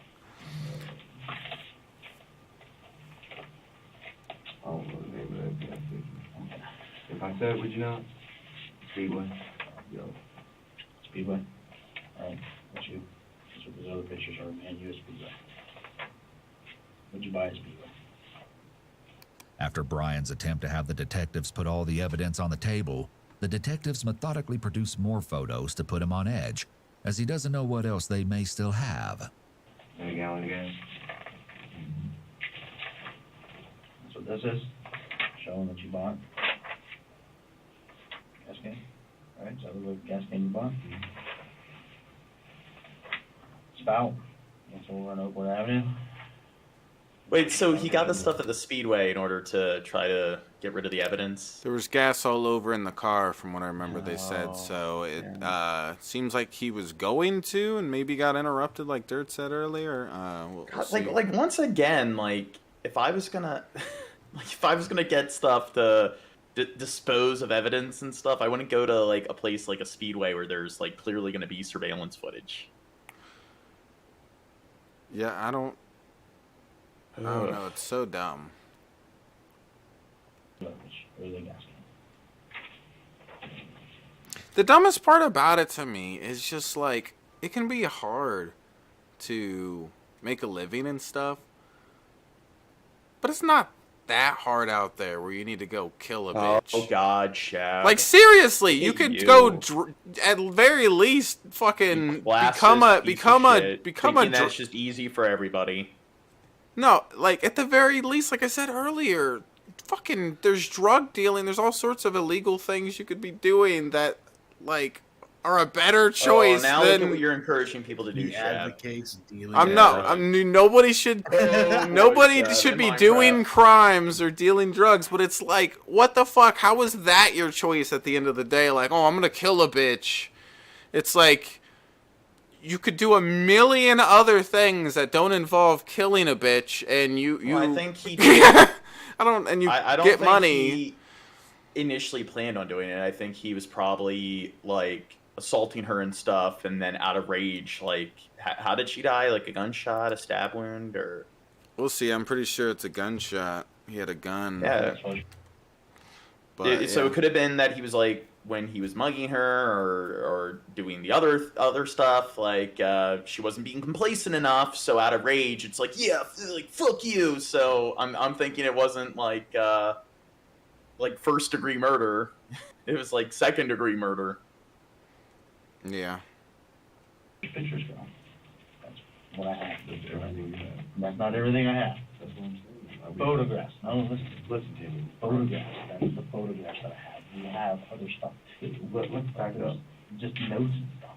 Brian seems excited when he believes that the detective has presented him with all the evidence, probably thinking he can continue to deny anything else. Yeah. The detective is quick to assure him that he has more evidence than what he's presented as a countermeasure. From there, you go to the park. The detective shouldn't have assured him. Yeah, it does seem like he should have kept going in that direction and make him just think, oh, yeah, these motherfuckers don't know shit. All right, yeah, I was at Chuck E. Cheese, and yeah, I got the edge on them. Yep, I was just hanging out at Chuck E. Cheese the whole time, playing the games and stuff, eating pizza. That's all. Didn't do nothing. I wasn't there. You do what happened? You pull in there? Was the gate open, shut? What was going on in that park? Yeah, I gotta take another piss. Be right back. The grounds was shut. Right. So you pull in the entrance. Yeah. Okay. And when you left there, you got her out of the car. You get in the driver's seat. From there. Yes. All right. You ever take your clothes off? No. All right. No. She takes them off then herself? I didn't have her do it. I didn't have her take the clothes off. I did not have her take the clothes off. Was somebody with you? No. Okay. I didn't have her take the clothes off. As expected, Brian denies having anything to do with Reagan after supposedly letting her out of the vehicle. It's important to note that when the officers ask if anybody else was involved, he states that he was alone. See, it's headed in the direction I said, because he's making note of that. See, I'm a genius, Troy. Hold up, I need Gene to come back here. Yeah, I mean, this is stupid. And he said I didn't have to take her clothes off. No, I didn't have her take her clothes off, I believe is what he said. So yeah, he was just trying to distance himself from the idea of he didn't have nothing to do with her being naked or murdered, obviously. But yeah, I want Gene to see this. You missed an important part, so I rewinded it, Gene. Here we go. Her out of the car. You get in the driver's seat. From there. Yes. You ever take the clothes off? No. All right. No. She takes them off then herself? I didn't have her do it. I didn't have her take the clothes off. I did not have her take the clothes off. Was somebody with you? No. Okay. I didn't have her take the clothes off. As expected, Brian denies having anything to do with Reagan after supposedly letting her out of the vehicle. It's important to note that when the officers ask if anybody else was involved, he states that he was alone. See, Gene? It's heading in the direction I said. He's gonna claim some other motherfucker was involved. You know, it's guy number 5. I don't know his name. He's just, yeah, he's black. Yeah, that one bro. Not the dude, yeah. Bro. You know what I'm saying? Yeah, he's my dude, bro, number 5. I don't really know his name. I met him at the place. I think you did. This isn't really Ryan. This is the important part. Okay? You ever take your clothes off? Right? No. Just The detective shoots down Brian's denials here, which is part of the read technique designed to keep the suspect's confidence low, as often the more they are allowed to deny, the more comfortable they feel making those denials. You didn't mean to do this. Things got out of control. You panicked. I get it. I understand. You're not a bad get it. dude. I understand, Listen to yeah. talk to you. You're not a bad dude. The officer moves to another read strategy, trying to make Brian feel comfortable enough to make admissions by suggesting that what happened was an accident and that It was an accident! he's understanding. Oopsie. This is designed to make the suspect feel like there's no judgment, downplaying the incident. This offers him an out, making it easier to admit than saying the crime was done in a cold and calculated manner. Things spiral and get out of control quickly. We've been doing this job for many years. It happens. It gets the best of everyone. Right? What do you do? Brian shifts in his chair, likely a sign that he's feeling uncomfortable. When someone is sitting in a chair, they have 3 points that anchor them to that position: the back, feet, and buttocks. In an interrogation situation, when a suspect moves these parts of the body, it's likely a way for them to try and dissipate feelings of anxiety. All of a sudden you're doing something and it's going on and you just think... I would say it's probably also because your butt gets sore after sitting for a while. Yeah. Out of control means you had to take the clothes off. Right? No. Brian, you did. No. It seems that when Brian asked what out of control meant, he was considering latching on to this suggestion that what happened was accidental. Listen, I just told you. You get it. You understand. No. You don't. I didn't have to take the clothes off. I've been honest with you so far, and you still haven't shown me the pictures over there. It's a first. Nah. It's just a first. Yeah. Give me that shit. You don't want to see that, man. No, that's what is this accident talk you talking about? Y'all keep talking about an accident. You shot it. I ain't shoot nobody, man. When's the last time you shot again? I've never shot a gun. Never. Never. Never, never, never. Ever. Why are we at this point here that you're stopped? What? We're at the point because I done gave you pretty much everything I know. Brian claims that he's giving them pretty much everything he knows. This is known as using an exclusion qualifier, and it can be an indicator of possible deception. By qualifying his statement with pretty much, he's able to give them some information, but not the whole truth. The interesting part about this type of lie is he's actually being honest. He's giving them pretty much everything he knows, except what he can't tell them. Brian's hands are open, palm side up, which is often interpreted as a pleading behavior. It indicates that he wants the detectives to believe he's telling the truth, even though he may not feel 100% confident about what he's saying. You are, all right? You're being truthful and honest about everything so far, with the exception of this. So you let her out, right?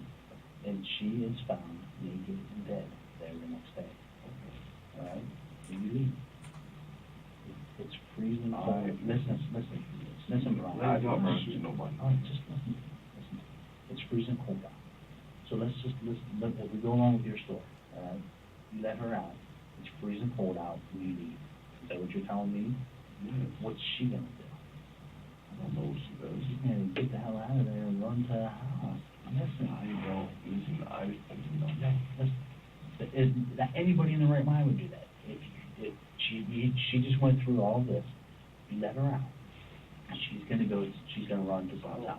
I don't know what she's going to do. I don't even, listen, I didn't shoot nobody. You did. Brian doesn't even refer to Reagan directly when defending himself, choosing to say, "I didn't kill nobody," rather than "I didn't kill her or that girl." I didn't kill While he does nothing. use the pronoun her from time to time, it's never in association with her death. This may indicate that he's attempting to distance himself from her. Despite his anger at being accused, Brian shows no emotion or surprise whatsoever when he learns the fate of Reagan Tokes. Yeah, exactly. That's one thing I saw. Like, you look for the reaction when they're told that they got shot or whatever. It's just like, I didn't shoot nobody. It's like, he's not at all surprised. He has little emotion in his reaction to being accused of murdering somebody. Most, like, when people that didn't murder someone are suddenly accused of murdering someone, they normally react with a lot of emotion because that's a huge accusation, and anybody that's his emotion level was just not on par with someone that's just figuring that out and is innocent. May be an indication that he we still have an hour left in this video. knows what happened to her. It could also be a symptom of antisocial personality disorder, or APD. People with APD have a much higher threshold for showing emotion or feelings, and don't feel fear, worry, or guilt the way that others do, which is why some people are able to commit horrific crimes. It's important to note that, to our knowledge, Brian has not been diagnosed with APD. Well, what other explanation could there be? And APD is pretty much synonymous with being a sociopath. So when you hear, like, what's the difference between psychopathy and sociopathy? Like, psychopaths are born, sociopaths are made, and antisocial personality disorder is essentially like the modern clinical term for what a sociopath is. Yeah. Where you guys pull into the park, right? She's found dead, naked, like that. What other explanation could I there don't be? know about any other explanation or nothing. I didn't shoot nobody. But what? I've never shot a gun in my life. Let's just think this through. No, can we at least do that? I mean, I'm not self-centered by any means necessary, you know. But you're trying to tell me that I shot somebody and I didn't shoot somebody. I told you everything that I even gave you this with the gas can, because when I got the car, you know, I tried to burn the car because I had the car. But as far as me shooting somebody, I ain't shooting nobody. For the first time, he offers an admission that was not dragged out of him in an attempt to distance himself from the idea that he murdered Reagan. However, expending the extra effort and taking the risks involved with burning the vehicle seems beyond what is necessary for a simple robbery. All right, so when she got out of the car. Again, he's stupid. He's so stupid. Yeah, I mean, it's like, look, yeah, here's more evidence that I did what you did. I didn't do it. You know? Yeah. Yeah, like, sure, you know, all I did was rob her and let her out and then whatever. But, yeah, I did buy the gas can because I wanted to set it on fire and get rid of the evidence. Yeah, she took her clothes off because she said she just abruptly wanted to be a nudist, but she was cold, so we decided to light the car on fire to keep warmth and everything. What else was you supposed to do? Anything? Yeah. Did you give her a phone? Did you give her her purse, her coat? Did you give her anything? Give her a bullet. All of that. What'd you do with that? Where's all that? I don't know that. Well, where's all that at? I need you to say that. If you're saying you didn't shoot her, where's all that stuff at? You don't know that. Well, that will prove you didn't shoot her. We know where you put her stuff.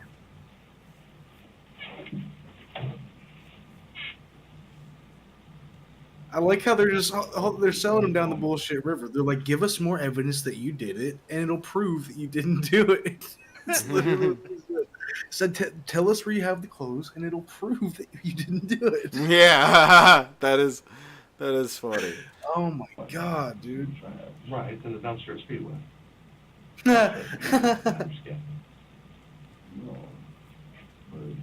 The trash. No, but that'd been a good idea. It was somewhere. Better luck Once next more, time. Brian takes extra time when trying to remember what he did with her belongings. That look on his face. He starts drooling. We need to edit like some drooling right there. That'll be great. Oh my god. 39? I think I threw it in the one trash can. It was like gray. Easy for him to recall. Taking her belongings in the first place is another act which seems unnecessary if robbing Reagan was all that he'd done. Not only this, but the evidence would tell a shocking story. A Crime Stopper tip revealed the unexpected location of Reagan's purse, described as a high-quality black purse with a red lining. According to the source, it ended up in the hands of Hattie Jackson, Brian's girlfriend. The source of the tip may have been Catherine Gayhart, Hattie's aunt, as she told officers that she'd submitted a Crime Stopper tip related to the purse. In that Crime Stopper report, the source alleged that Hattie took the purse, wiped off the blood, put her own stuff inside, and laughed about what happened to Reagan Tokes. Though this has never been confirmed. Did you see her with the purse? Yeah, I did see her with the purse. I was here with my cousin while we were packing up their stuff. I wore gloves because before that I knew I had heard and I seen her with the purse, and so I didn't want my fingerprints on anything, so I wore gloves to pack up all her stuff. And she was talking all kinds of trash and everything, and I seen her with the purse. That's when I took a picture, 2 pictures. Okay, so you took the picture of... And then I got... What day was that? Do you remember? It was Valentine's Day. Okay. Snitch! She's a snitch, Gene! Tuesday. My sister, her mother, came and He's gonna get his bros, and that's when we dudes argued go and after her. everything. And I told her, I said, you're dead wrong for, having that young lady's purse and everything. And you knew what he did, and you knew his background, and you brought him around the family. So it was a lot of that. And we was down the street, and she said she was gonna call the police if I hit her, because I was gonna beat her up for that. And I said, well, call them, because as soon as they show up, I'm gonna point directly at you and let them know that you have this young lady's purse. So that does not sit right with me, because she doesn't care what happened to that young lady. And I think it's bullshit. Excuse my language, but that's bullshit. I hope she got in trouble. Then she better have gotten in trouble. That the chick that got the purse and knew about that, wiped the blood, if that... He said it wasn't confirmed, though, but man, she deserves some jail time, that bitch. Yeah. This information certainly shed a bad light on Hattie Jackson. Detectives were very interested to understand her side of the story. How'd you get the purse?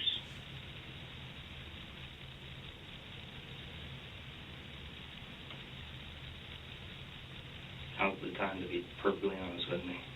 The silence draws out before Hattie finally answers. When someone's response to a simple question is delayed, it can be a red flag of deception. The deceptive person is likely trying to think about what they're going to say. Someone who's being truthful would be able to respond right away. When he gave me the purse, he didn't show up to the house until 2 o'clock in the morning. What'd he show up in? He showed up at my house. He gave me $60. Yes, he gave me $60 and he gave me the purse. So I was like, oh, babe, you didn't have to do this. And So he did it to give to his bitch, too? He didn't even get it... you would have thought the $60 was for him to, get something for himself or something. He got it just to give it to his bitch. Here's at a least there was person... some selflessness in it. Oh my god. Self-serving reasons. Oh my god, this story. Oh my fucking god, dude. And I already had a pepper spray in it and some lotion. And I digged in it, and it had the wallet in it, too. This would be the $60 that Brian was able to get from Reagan at the ATMs. So I'm like, well, where's the gift flag? Where's that at?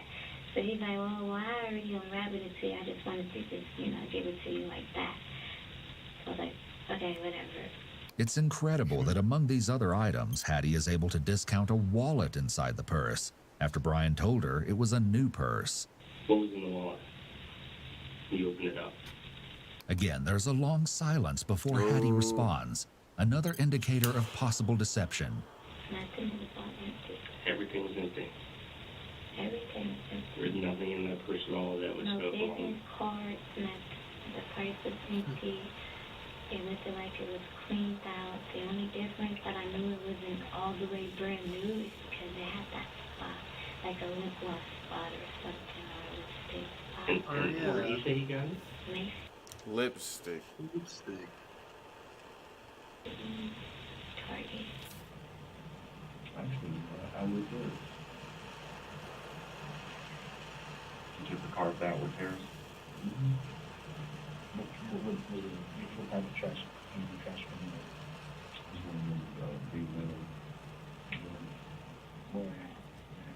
Like an apartment dumpster? Where would you go? Just a pose. And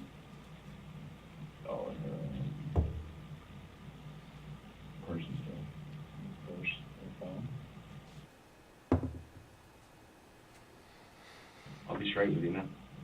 I just know it's there. Help me find it. Where's that? Can I get something else? What do you need? I don't know. Well, I mean, what else you want? He wants something, but he doesn't know what he wants. Can I get something else? Willing to give me, I know you're not gonna give me everything. His request here is manipulative, a further indication that he's self-serving and wants to see what the detectives will offer him, rather than providing any information for the sake of being honest or helpful. Or is there a purse in there too? Okay. Now, as far as me shooting somebody, can somebody explain to me, I didn't shoot somebody. You just said that. I had her get naked, and I got in the passenger seat and I left. In his concern about being accused of murder, Brian slips up and admits that he did, in fact, have Reagan undress. Oh this my completely God. changes the story that he's been presenting. He's so bad at this. What the fuck? Now it's like, yeah, okay, I did get her to undress. But I just had her stay there and I left her there. It's like, what? Why did you get her to undress? To just leave her there. He's very tentative with what he says. This doesn't make any sense to somebody like in your position or whatever. Like what? Like, yes, I had her get nude and show me her boobs, but then I just ran away. Detectives. The detectives don't respond. The nipples were way pointier than I expected. And they focus on getting confirmation that he'd assaulted the victim. The lead detective reminds Brian that they have his DNA on file and that they found DNA inside her body. Oh. He asks if that DNA is going to be a match, and Brian states that it will not be his. Why'd you get here? Just help me understand that. It was. Maybe they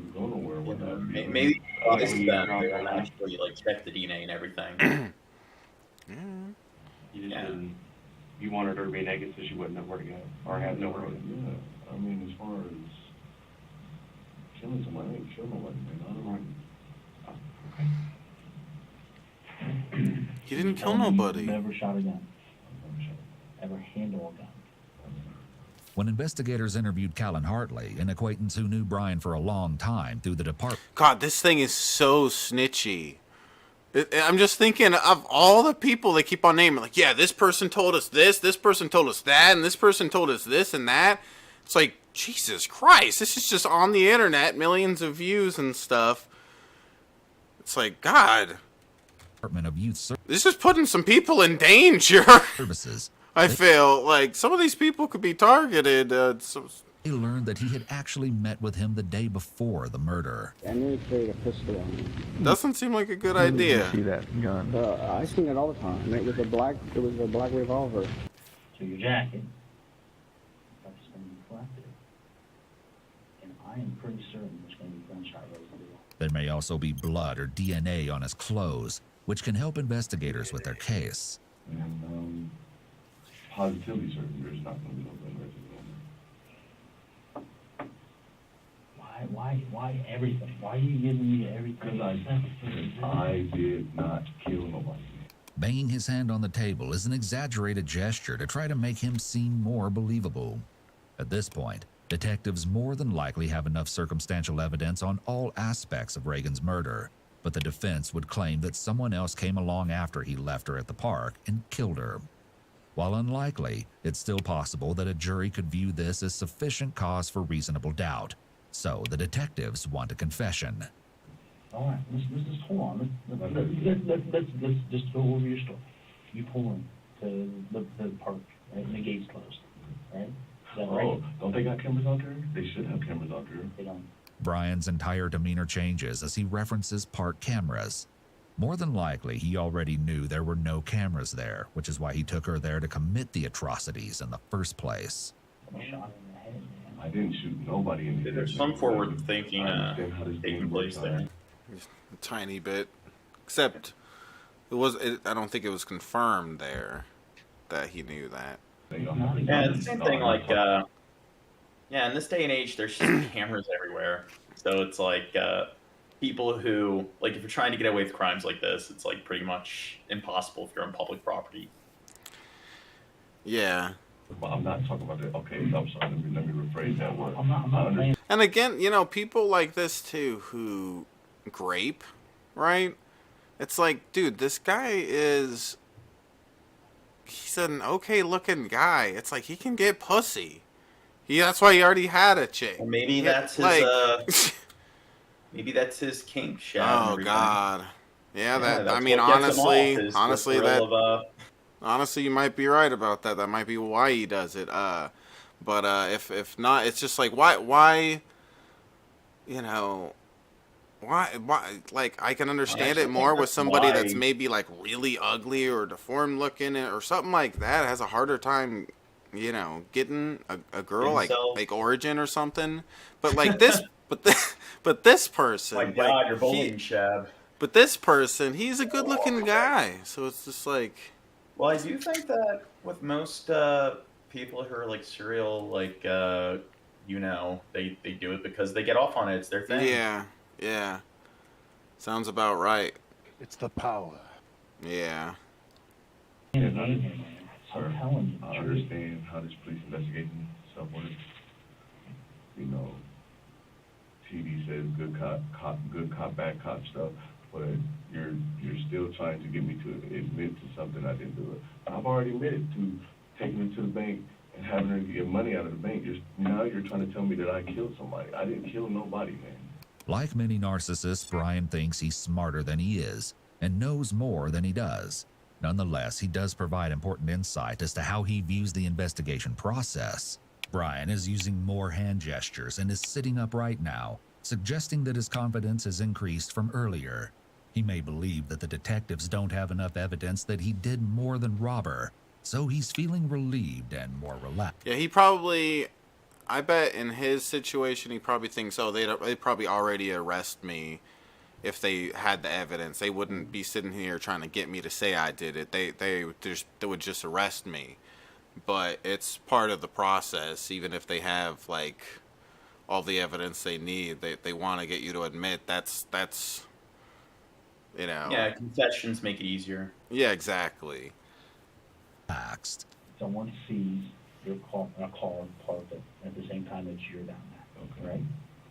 They don't think a whole lot about it because there's always usually a police cruiser sitting there, so they think it's a police cruiser. Then they hear gunshots. At first they think, well, maybe it's a ranger putting down a wounded animal or something, and then the car leaves at the exact same time that you guys were there. You guys, like, okay, so let me you said, so somebody said that they, no, would you say somebody said that they did what about hunting? If someone heard gunshots. Okay, I think now he heard the you guys, and I could be wrong here. I think his stupid ass brain heard that, and now he's like, ooh, that's a good idea. I could throw another random invisible person into this situation. Like, I think that's what it seems like is going through his brain at this point. I could be wrong here, but I think this is the point where that light bulb goes off in his head, and he's like, okay, yeah, there was some other dude. His name's Bro Dude, and he did it. All right. How can we explain that? This is an interrogation technique known as planting seeds of doubt. I couldn't tell you, man. I don't know nothing about no guns, man. I told you there's no cameras. I know, but you know that, like, whenever you go into something, they have a counter because they want to know how many people is going into it. Wait, where's dirt? I need dirt! There he is. Right. So there's a box there, and it's called a clicker. And every time a car goes through there, it keeps track of it. Right? So at the time that you guys are in there, it says, yeah, hey, there's a car in there. And then the car leaves. And then there's no other car until 6 a.m. So the truth was no one else back there, man. There's no other car back there. So, are you telling me that somebody can't walk on foot, or yet you're still trying to go back to me shoot somebody? Mm-hmm. You keep telling me about this. You have a gun? You have, you have all of this stuff. Your pictures of the guns probably in there. But you're probably not not showing. If it is, then you probably would have showed me. You could say something to me right now about it. I haven't held a gun in many, many years, man. Wait, he messed up his lie. He said, yeah, he said earlier that he never. He's fired never. a gun. Well, yeah, and he said he maybe never he held a gun. I think he said he never held a gun ever in his life. I think he said that earlier. I think he said he never handled. fired. Yeah. Yeah, I'm pretty sure he used the word handled or held. I think The question was handled. Yeah. It was you've never fired a gun? No, never. You've never handled a gun? No, never, basically. Well, I consider holding a gun, handling a gun. Is that? Yeah, I think he's probably trying to tuck into the ambiguity. Yeah. It's more, Brian is fishing for information as to what evidence the detectives have, so he can continue to make denials. How are your fingerprints going to be on? I bet my fingerprints don't be on no gun. What if they are? I know my fingerprints on a gun. I haven't held a gun in years. Right. You're not hearing what I'm saying, man. You're not hearing what I'm saying. I don't know what else you want me to give you, man. You asked me all of these questions, and I've told you everything. Nobody in their right mind is going to admit to nothing like this. When Brian taps on the table with his hand, he's using an illustrator to emphasize his point. However, when illustrators are mistimed, this can indicate possible deception. Brian's hand tapping on the table doesn't match up with the words coming out of his mouth. Illustrators should sync up to natural punctuation points, but Brian seems to be random and ends suddenly during the same sentence. Nobody in their right mind is going to admit to nothing like this. This use of an illustrator may be just for show and an attempt to make the detectives think he's being truthful. Because they know they're going to jail, man. Nobody in their right mind is going to admit. People do all the time. To a murder? Yeah. No. This is a telling statement. He didn't say that an innocent person would never admit to it, so this is a good indicator of Brian's state of mind. It also indicates his major reason for not making any admissions is to avoid facing additional jail time. They know that they have all this overwhelming guilt of what happened. Look at this girl, man. Look at her family. Look at this. That's her, right? I did not kill anyone. Listen, that's her.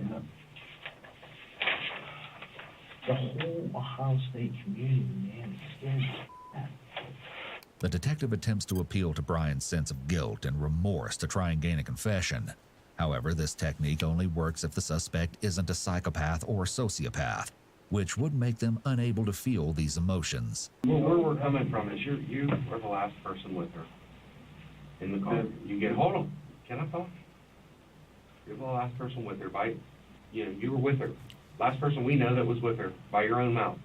You get her naked, which still doesn't make quite much sense to me, because you left her for dead at that point anyway. It's freezing cold outside. Hold on, I'm talking. It's freezing snow outside. You put this young lady out of the car because you don't want her to go nowhere, but why take her clothes? Makes zero sense to me. His partner tries a different approach, appealing to logic. His tone is becoming more aggressive as his patient seems to be wearing thin with Brian's obvious lies and denials. Dingle said 2 hours in and only $5 in tips, and he put his smiley, laughy face. He's laughing at us, guys. Help me with the goal up there. Don't let him laugh at us like that. Tip, help me with the cool guy goal. Help us. It's cold out there. And,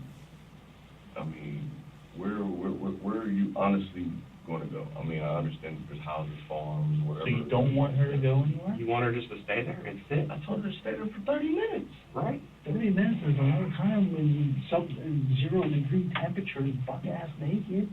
Why would a girl just take her clothes off? This story is so stupid. Ooh, you know what? When people deal with hypothermia and everything, sometimes they will take their clothes off because one of the symptoms of being really cold is you start to feel really warm. So that is something people will do when they're found. Yeah. This guy's not smart enough to know. Yeah, he doesn't know that. It doesn't. That's explain what I would the gun. It doesn't explain the bullet wounds. Yeah. No, how'd you tell her? Tell me the way. She was just trying to warm her head up with the gun. Told her. I just said. She did it. I said, you say you want to live. I don't do do nothing to nobody. I said, you do what I say, then everything will be fine. I'm gonna stay here for 30 minutes, and you be free to go wherever you want to go. You good to go. Yeah, and all that. And then she gets out, butt naked. Just told you. You flip around the car. Yeah.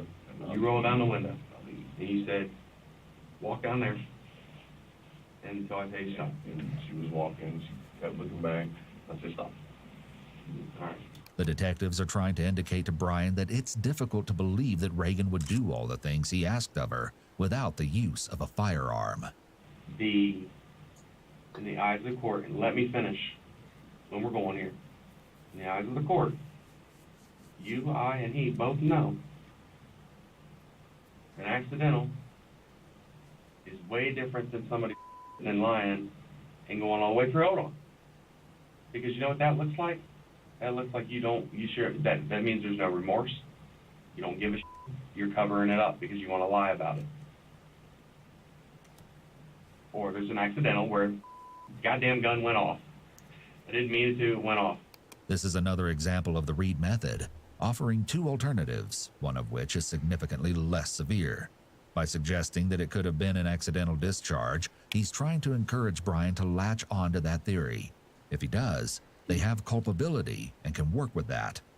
It's so interesting, the manipulation behind this. Like, just work it. They work their way up. Yep.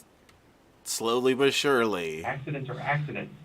When a jury looks at somebody and goes, that dude was straight up, it was an accident. I want to help this man. Or they can look at you and go, this dude dropped her off. I mean, y'all It's not me helping you, it's you helping you, because I'm telling you, that honesty is what helps you. The detective appeals to Brian's self-serving nature to try to get him to confess. You're trying to, I can't say coerce because I signed the paper, but pretty much get me to admit to something that I did not do. I gave you everything. I gave you everything I had. You didn't give her everything. I did not kill nobody. Yes, I did. I gave you everything. I didn't kill nobody, man. I did not kill anybody, man. You did. I did, man. I did. I told you multiple times I did. The only thing that I worked, you know, I did. You know? You ain't done killing nobody. You know, like, everybody, a lot of people hate cops, and a lot of people generalize and just be like, yeah, all cops are shit, blah, blah, blah. It's like, these people are heroes. These kind of people sitting here doing this manipulation with these people, getting them to admit that. Because think of how it is for the family and that girl. If she could speak for herself after the whole point, and seeing the guy that did this get locked up, like, these people are in a way, they're heroes for, like, being part of a huge part of the process of making sure justice was served, you know. So it's going to be left up to interpretation. The detective begins packing up his investigation materials to create a sense of urgency. All the while, he continues to imply that no one will believe his story to try to get Brian to open up about what really happened. You realize that.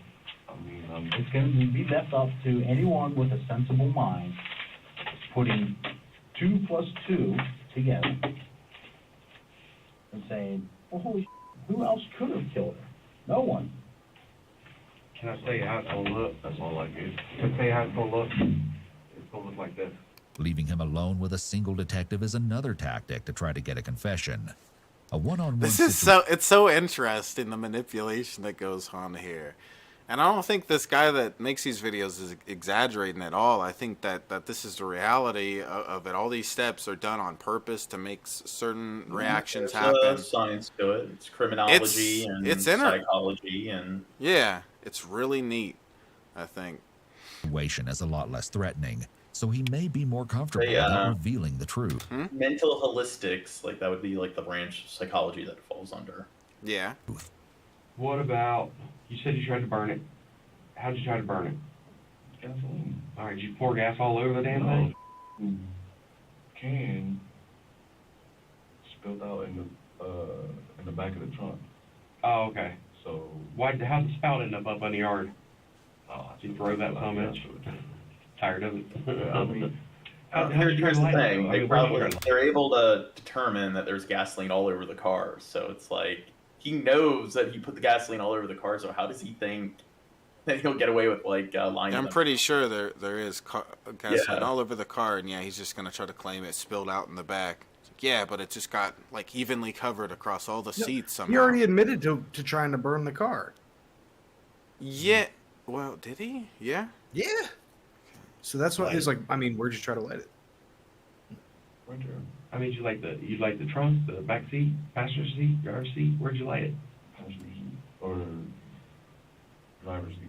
How come you didn't keep going? You couldn't get a car to light on fire with a wasn't gallon of gas. gasoline and there it spilled all in the back seat. Why didn't you light the back seat? I didn't think of that.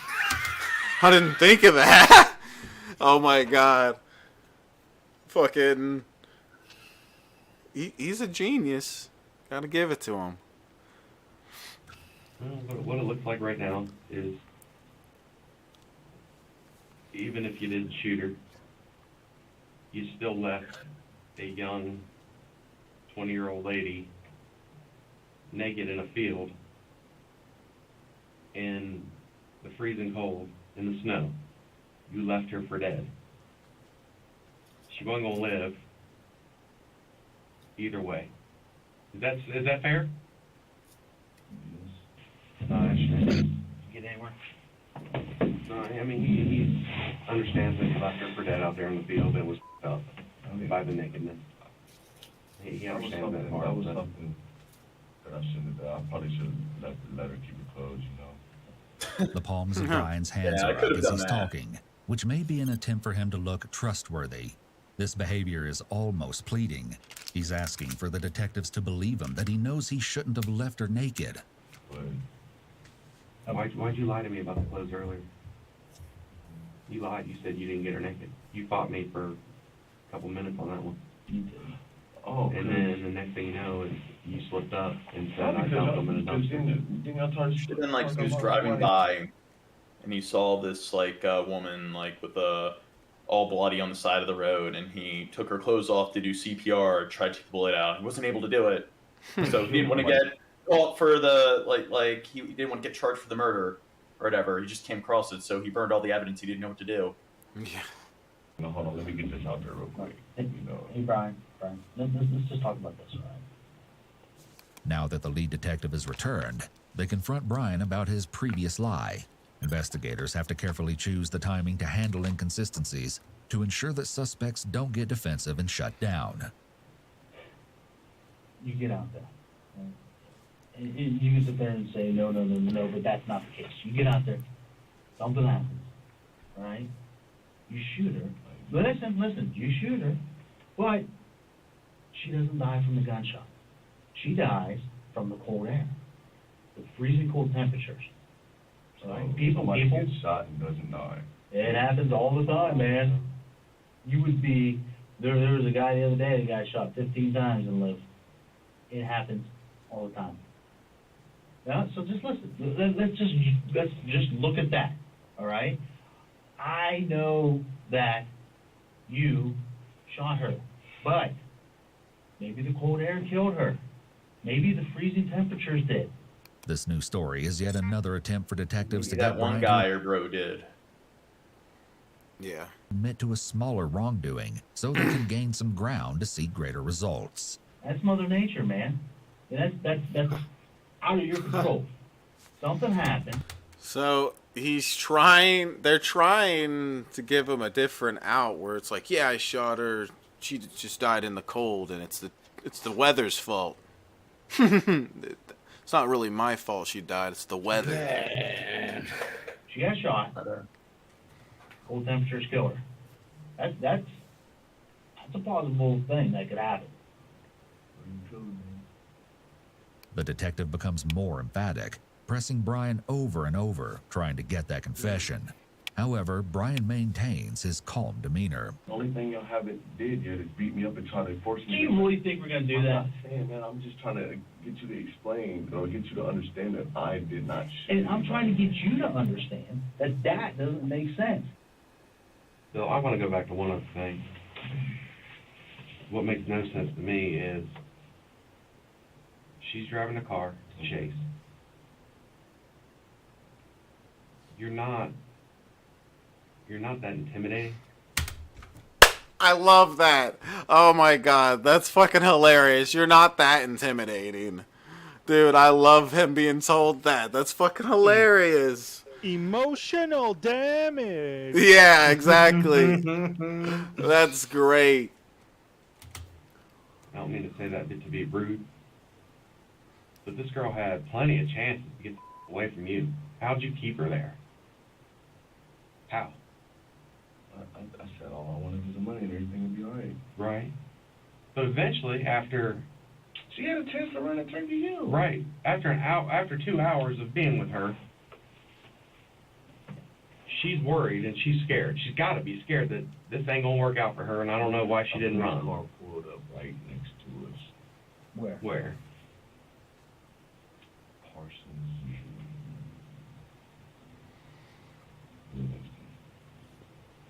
The only, okay. She didn't do anything, right? No. The only reason somebody would not most likely do something is if they had a gun to them. The detectives hope they can finally wear him down by providing logical explanations to counter Brian's arguments again and again. And unless there's an alien that came out of the sky and shot her in the head, but we know that's Oh my not the case. god. We know I love the way he said that. I love the way Yeah. he said that. What the fuck, dude? Oh god. Oh my god. Oh my I think I god. did see a UFO. there's no other car. Yeah. Oh my god. I know that none of this is going to look good when I go to court. I know No, that for a fact. You're right.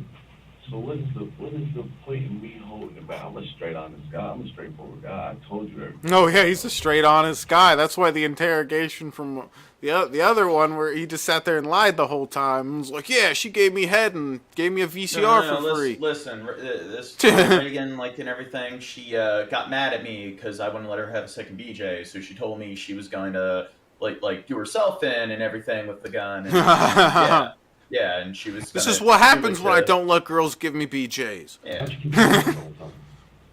I did that from the beginning. How'd you get in her car? Did you? I just asked her to open the door. She opened the door. No way. No way. No way, man. This does not work like that. You have the cameras, right? You have pictures of the camera. I don't have the audio, though. So you see me go up to her then, right? You asked her to open up what door? For her door. I said, open the back door, please. Did she just And open I got in it? the back door, yes. You got in the back seat. Yes. No way, dude. Nobody does that. Especially a young college girl. Brian's addition of the word please when abducting Reagan seems particularly ridiculous. He's probably trying to paint himself in a positive light to the detectives. I said please. Oh my god. Yeah, he began this whole thing saying that he, like, wasn't welcome in the vehicle or whatever. They asked him if she let him in the vehicle or not, and he said no. And now he's trying to change that this late in it? Like, really? He's so stupid that he doesn't know what he said an hour ago. Like, History. or 2 hours ago. It's 2 hours into the interrogation. Just for my history alone. Since I was Still got like 40 minutes left. Yeah. without this murder, because I know that's going to be on the indictment, because that's what y'all questioning me about. Without that, I'm still looking at about 15, 20 years. Tell me. Just the robbery and the kidnapping alone. Right. What happened in Brian's life? You do the things that you could What you mean? the mistakes that you just said that you've done, right? What happened in your life to make you choose this path? As Brian muses about his future, the detective sees an opportunity to get him to analyze his actions. In doing so, maybe he can learn something useful. The detective may also be trying to give Brian an out or an excuse for his actions. If Brian reports that he had a history of trauma, the detectives may encourage him to blame his difficult past as a reason for why he did what he did to Reagan. It's usually easier for someone to admit to doing something horrible if they can find someone or something else to blame. It's important to note that there is some truth behind this. People who commit terrible crimes often do have a history of abuse, and that trauma they experience likely did have an effect on the person they became. However, most people who experience trauma as a child do not go on to commit murder. So childhood abuse and neglect alone can't fully explain why some people choose. Not everybody does it, Gene. Hey, I've never murdered anybody. Yeah. To kill. I'm gonna find any forensics on me. I really don't want to get into that, but You have a drug addiction? as far as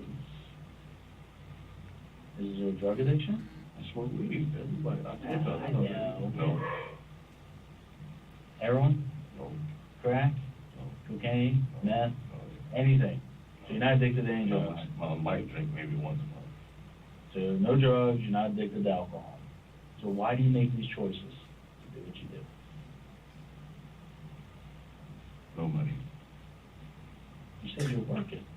Don't get paid enough. What do you do with the money that you make? Spend that much on weed?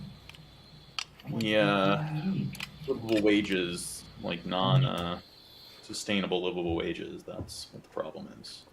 Yeah, but he gave the money to his bitch.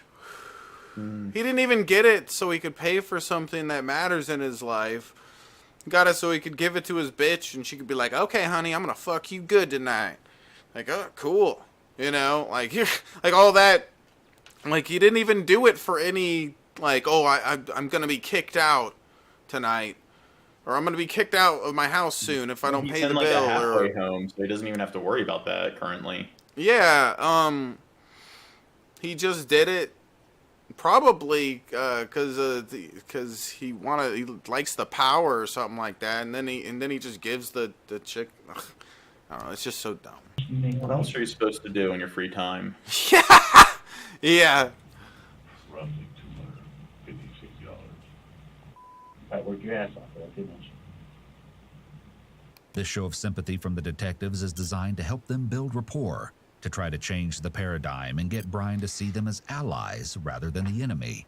Despite Brian's claims of not having money, evidence seems to indicate otherwise. Jennifer Nickel, the mother of one of Brian's children, and her friend Brittany Ruh came to the police station to provide evidence as they encountered Brian during this time period and shortly after the murder. He had like $700 the day, 2 days before that. He was working. He was working. And I came over to Jennifer's one morning and he had money and he was like, let's go get stuff for the kids. I want to go get the girls some out. Yeah, I get, like, again, people normally, when they want to make some money and maybe they're in a really bad position like this, like, flip some weed kind of thing or something, like, and you can easily do that kind of thing in this world. Like, I would just, like, pretend to be homeless and beg for money. Yeah, you already do that, Gene. No, that wasn't me. So I took him to Walmart and he bought the girls some outfits and stuff. You know, and I'm He's a like, father, Brian, I'm too. so proud of you. Huh? He's a father, too. Oh, okay, so the girls are his daughters. Is that what it is? Yeah. That she's referring to? Like, you are totally changing your life around. I couldn't be more proud of you. Good job, big bro. That's what I would always say to him, you know? This is what's going to happen. You know? Oh, that must have been his sister, I guess. We continue investigating from the very end. All right, we're gonna find a gun. We're gonna find some friends of yours, somebody that'll say, "Hey, I saw him with a gun." Because you know as well as I do, as soon as one of your friends gets picked up on some little misdemeanor marijuana charge, My friends they're be gonna tell the snitching. truth. I'm just telling you. Dude, that $700, imagine how he made that. Cause he ain't telling people what it like he ain't gonna tell the cops and stuff. I really wonder how much crimes he got away with prior to this that are like, you know, just no What they're justice gonna do served is there. his friends, they'll just offer them a smoke and they'll turn him in. Yeah. That's the key. somebody who's going to tell her that they saw Brian with a gun. This is another example of the interrogators planting seeds of doubt in Brian's head. Leonte Brown, I'm gonna go make a coffee real quick. Talia Nathan, and Tawana Richards all indicated that he had a gun that night, although they never saw it. His friend Callan Hartley stated that Brian had one all the time and that he had seen it. However, the most incriminating statement comes from his own girlfriend Hattie during her interview. Her story picks up just after Brian has given her the purse. He showed me his gun, and his friend was there. Okay. What kind of gun did he show you? A little, I don't know. It's a handgun. Okay. You know. It was like about this length. He's got very, very poor choice in women. But not like this. That's a nine. Good real girlfriend would not be bringing him like this. Gun. Revolver has a big round chamber. It's silver, right? It's silver, but it rotates like this. Yeah, and he... Kind of like the old... Yeah. That. Is that what he had? Okay, so he had a revolver. Why did he show that? Do you have any idea? I don't know. What did he say? He said he needed protection. I said, protection from who? He said, well, you know these nowadays. How did y'all even know to look for me? We know the book for you. Okay, you want to know how? Mm-hmm. DNA from the car. My DNA? Yep. Committed rape in the past and everything, so that means they'd have his DNA on file and everything.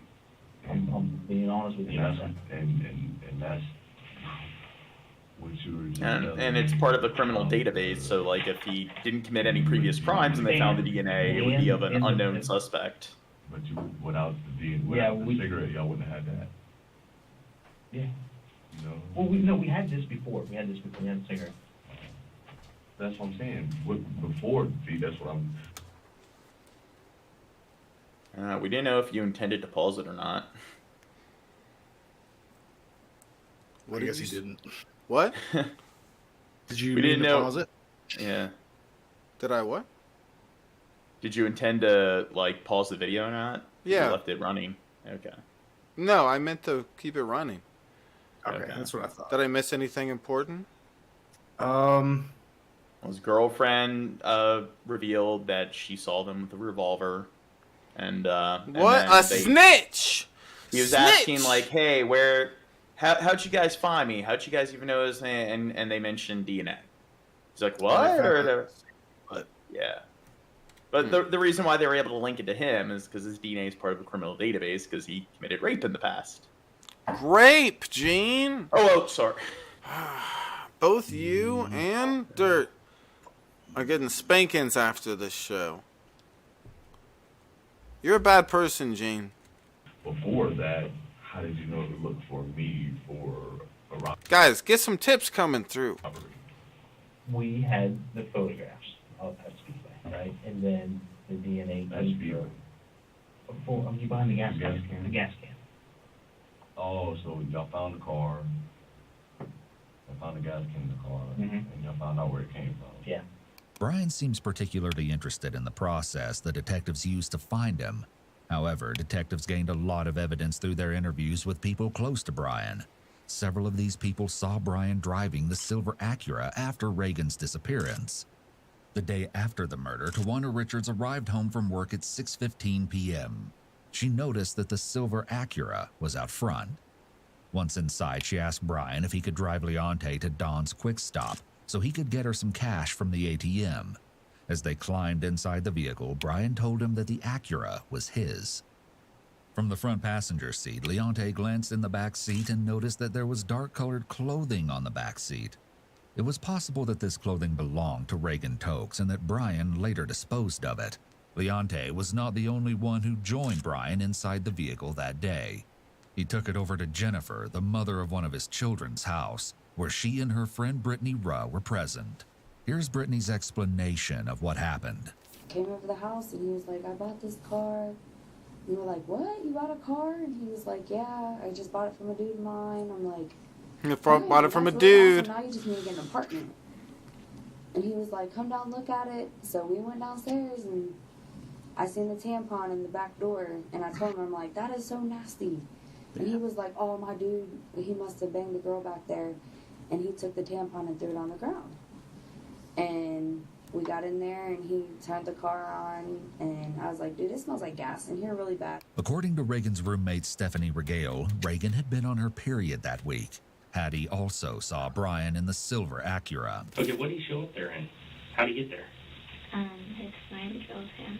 He said that he came with his friend, but he had dropped his friend off. The possible existence of Brian's friend during this time may prove important during his interrogation. So I said, well, where's your friend now? And he said that his friend was at work, and he had a car. He parked it in my auntie's driveway. So you had to see it, right? Mm-hmm. About what color? It was 2 o'clock in the morning, so I believe it was like silver. Where'd you guys go? To McDonald's. Which McDonald's? Cleveland. This would explain the McDonald's receipt and napkins detectives found inside Reagan's vehicle. Everyone who entered the vehicle with Brian pointed out that it smelled strongly of gas, evidence of his attempt to burn the vehicle. The detective wants to know if this was the case when Hattie was in the car with him as well. He said, oh, I got the gasoline in the back just in case I run out of gas. I said, well, go to a damn gas station. You have, He's like, oh, I don't want to stop. I said, why wouldn't you want to stop? And I said, you know what, just forget about it. And I gave him a kiss and I left. Further questioning revealed that she and Brian had both smoked in the vehicle, although she threw her cigarette butt out the window. Brian's discarded cigarette butt was what allowed the detectives to discover his DNA inside the car. As a last-ditch effort to learn more, the detective becomes confrontational with her. Nothing else you want to say. Now we got your DNA. You could be held up on a felony. And I smoked the same kind of Dutchess. We need to watch him, guys. I'm trying to get her as an accessory. You're trying to get your son, right? What else do you know? I know what you're trying to do, detective. I have nothing to do with this murder. I'm a good girl. I know. I'm a good girl. Murder.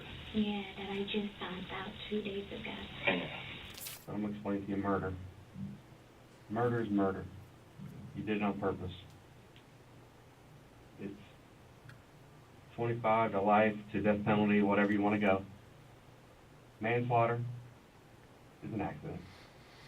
You're talking about. I hope he got the death penalty, but he probably didn't get the death penalty. That's what this guy should get, because again, I feel like if he gets however much time when he gets out, even if he's an old man, he's probably gonna fucking do something horrible, like A couple years. You get more out of robbery and kidnapping than you would for a manslaughter. On top of that, so Right. Well, no, it probably runs concurrent, to be honest with you. But we don't know. We're not the judge. We're not the sentencing person. But you see the difference in the charges? I've been incarcerated in the penal system for a very long time. It's rare. Right. It's rare that somebody gets manslaughter. As Brian has seemed concerned about his potential sentence, the detective tries to get him to believe admitting to an accidental killing will not cost him any additional time to try to get him to budge. Once more, Brian uses his extensive incarceration experience to counter his argument. You go to the judge. The judge, now this is hypothetically speaking. I go in there. Hypothetically. Let's say they charge me with murder. They charge me with, yeah, because you said that there was some DNA found in her. No, he said fluid. No, fluid. DNA is the It same could thing. be her fluid. I don't know what the Could be her. I think of possibilities. Right. You know what I mean? Right. I think about the future. You know what I'm saying? Mm-hmm. They did say Ridiculous DNA. fella. They did say DNA though, but again, interrogation tactics, I guess. yeah. Try to play out to her. She was naked, so and robbery and kidnapping. So that's 4 charges just there alone. They're going to build that up. So And we're going to charge with murder. I just said that. That's the first thing I said. Okay, I'm sorry. I just want you to be clear. You're going to be charged with Yeah, he said it's actually going to be aggravated murder. And that's more than that. That's Right, more than correct, murder. correct. That's first degree. Correct. So go in front of a judge. All of these charges together. Y'all telling me y'all only can give me a few years. I'm not telling you give you a few years. I mean, I know that. I know you I don't make the decision. Hold on. I was making an explanation to you what the difference is between murder and manslaughter. Brian's hypothetical situation isn't something an innocent person would even be considering in his circumstances, because they know they actually didn't commit the crime. Despite his incredible knowledge of the possible charges and sentences he faces, he doesn't seem to realize that he's incriminating himself. There's no doubt in our minds that you shot her. But we need to know why you shot her. I didn't shoot nobody. You did. Right, you did, and you know it, man. Brian puts his head in his hands here, indicating that he may be losing his resolve. When detectives see body language indicators such as this, the procedure is to apply more pressure to try to get them to crack. And you know it. But we need to know why. That's all I care about. So that I can call the family up and say, all right, this is what happened, and this is why it happened. I didn't shoot nobody. You want me to say yes? I want you to tell me the truth, man. I'm telling you the truth. If you want me to say yes, I'll say yes just to get this all out the way. He knows that detectives can't accept a confession of that nature, so this is likely a ploy to get them to end the interrogation. You're not gonna tell me why, so I can let the family know. I told you I didn't do it. I did. So maybe I should go ask the deer out in the woods on why it happened. It's not making any sense. You know it. You know it. What? No, I was about to. I was just. No, I give you everything that I know, and yeah, you be sarcastic with me. I'm not being. No. Being sarcastic. You're right. I mean, I gave you everything I know. Because I'm getting. No, man, I got two little girls out there, man. I ain't killed nobody, man. All I wanted is money. I never shot nobody in my whole entire life, man. Never. Now he's tears. Yeah, now he's crying and he's a big victim. Poor guy. Poor him. Oh my God. Such a victim. I never had a gun. How many times do you gotta tell him that? There's no one else that didn't do it. I didn't do it.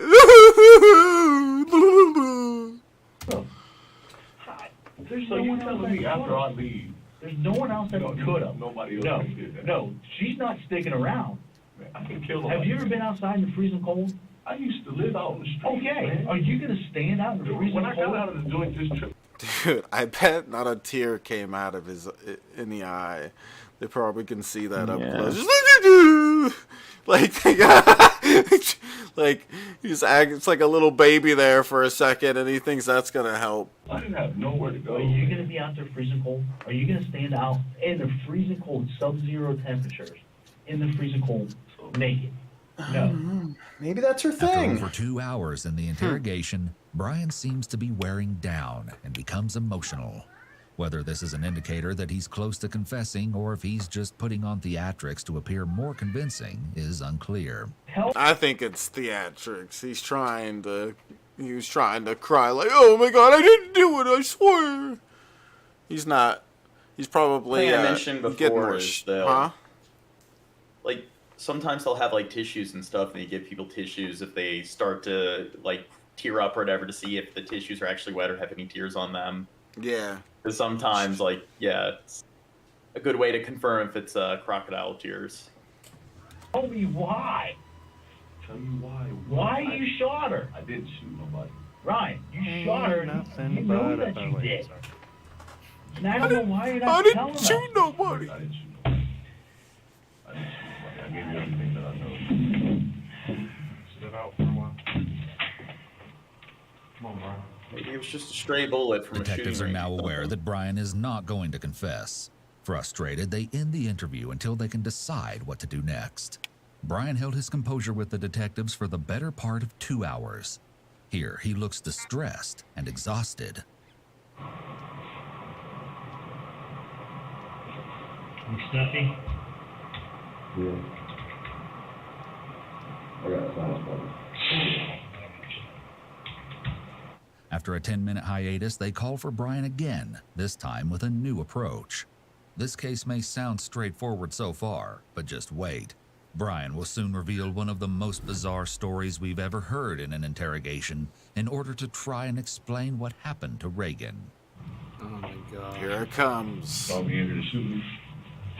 What? About being here to shoot me. No, yeah, right.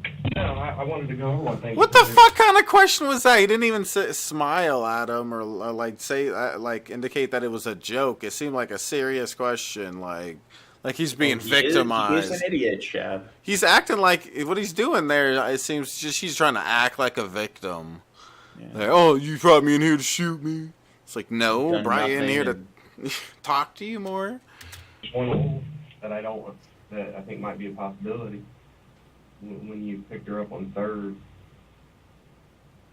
when you were smoking weed with your buddy up on 3rd in the alley, where'd your dude go?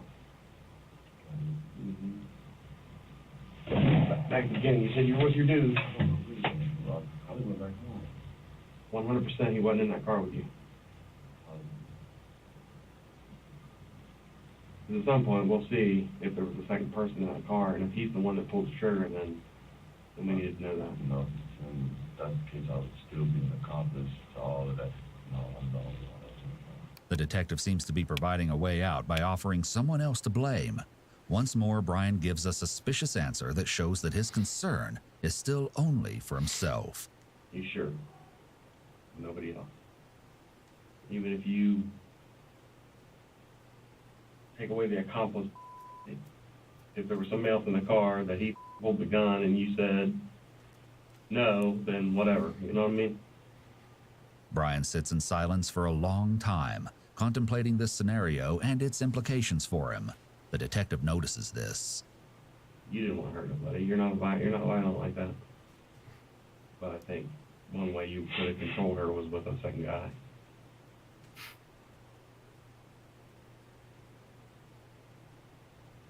And you don't want to give me the name of the guy because you don't want to be a snitch. If he can get Brian to latch onto this story and admit that he was there when Reagan was killed, it will prove he was lying the whole time and open the door to presenting him as the only shooter later on. I need to know if there was a second dude in the car.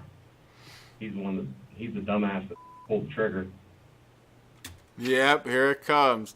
See, he's so dumb. He's gonna take the bait. I love how they go in there and they just fish for a lie. Like, man, I bet there was another guy there and he's a jerk. Yeah. That guy's a fucking dumbass.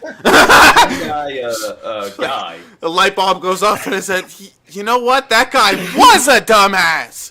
You're right. Fuck him, dude. Yeah, it's some shit. Hold on, let me get this cat real quick. Off my desk. Get him. Hold him up. So we still got like 22 minutes. Oh my god, Gene, how are we gonna make it? Hold on, I'm falling asleep. What? Okay. Alright, let's continue. You're boring him, Chef. Shut up, Gene. This is the good part. He's the one that did all the damage. The silence stretches on. That motherfucker. Now, did he already admit that he was there? Huh? No.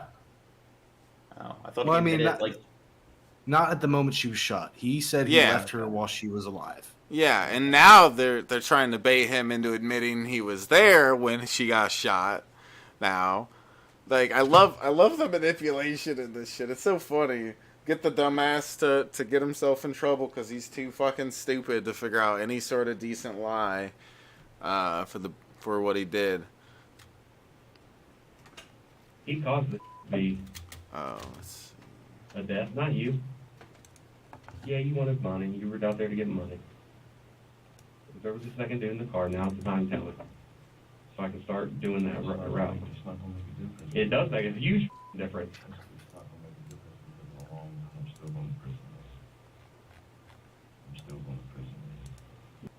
Why you gonna lie to me now? You haven't lied at all night, and now you're gonna lie to me. It does make a difference. I want to know. I want to know. The detective switches his relatively calm demeanor to suddenly yelling and cussing at Brian. Though yelling and cussing at a suspect is generally not a great tactic, That's and assault. remaining calm and respectful but slowly getting more confrontational is a better route. He may be employing this strategically to keep Brian unsure and uneasy.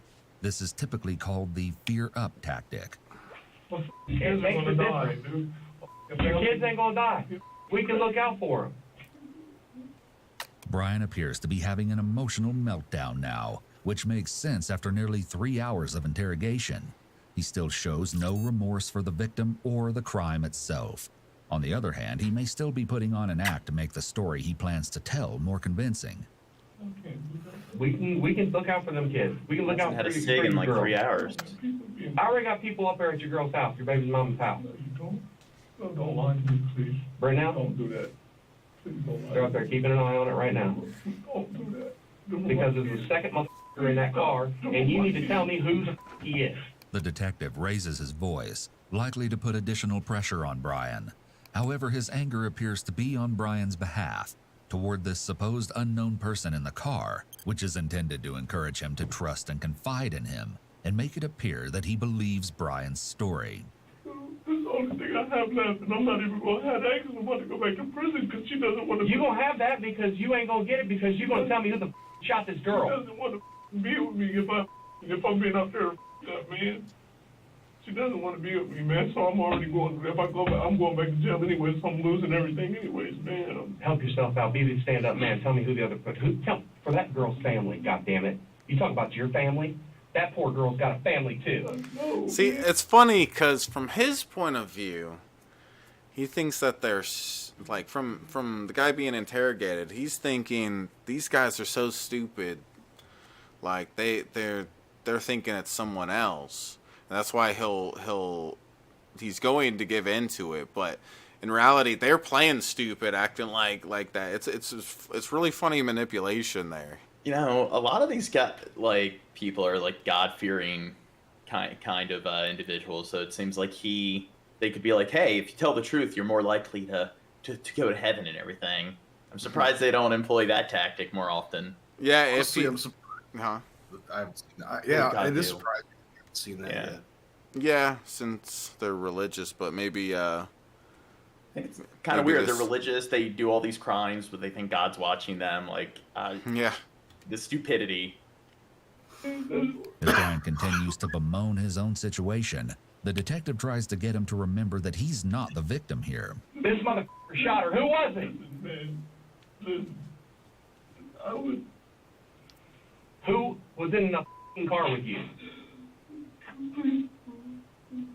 I'm not doing nothing. I want to know. Who pulled the trigger, Brian? I didn't bring weed money back. We used to, I used to go to school. Mm-hmm. Right. He was going to kill me. You and your family. He's trying to turn it into he's a victim. All right. What the fuck? God bless, man. I don't have nothing. All I right. got a life in shambles. I know. I don't need this, man. I know you I don't. don't need this, man. All I wanted to do was take care of my kids and make sure that they was cool and provide for them. That's why I was working. I ain't never held a job this long. Now I'm lost out on my goddamn job. So did he tell you to go up and get a girl? Huh? Whose idea was it to go get the girl? Brian's cough could be an adapter sign of stress as he tries to release some nervous energy about his new story. It wasn't to specifically get a specific It was to get money. Yes. How much money did he expect? He told me he needed about $2,000, $3,000 tonight, or he's going to go do my family. So, Okay. like a week and a half ago, that was the first time I seen him. And it's like it was his mandatory thing. See, I stopped going to work. I was scared. There was times I wouldn't come home until 11, 12, 1 o'clock in the morning. What do you think about his story, Jane? I'm buying it so far. Right. So I think it's I can't let yep. my mom know. Right. She's gonna move and leave me right, anyway. she's gonna freak you out. know what I mean? Right, so right. I'm trying to make sure that everything is cool.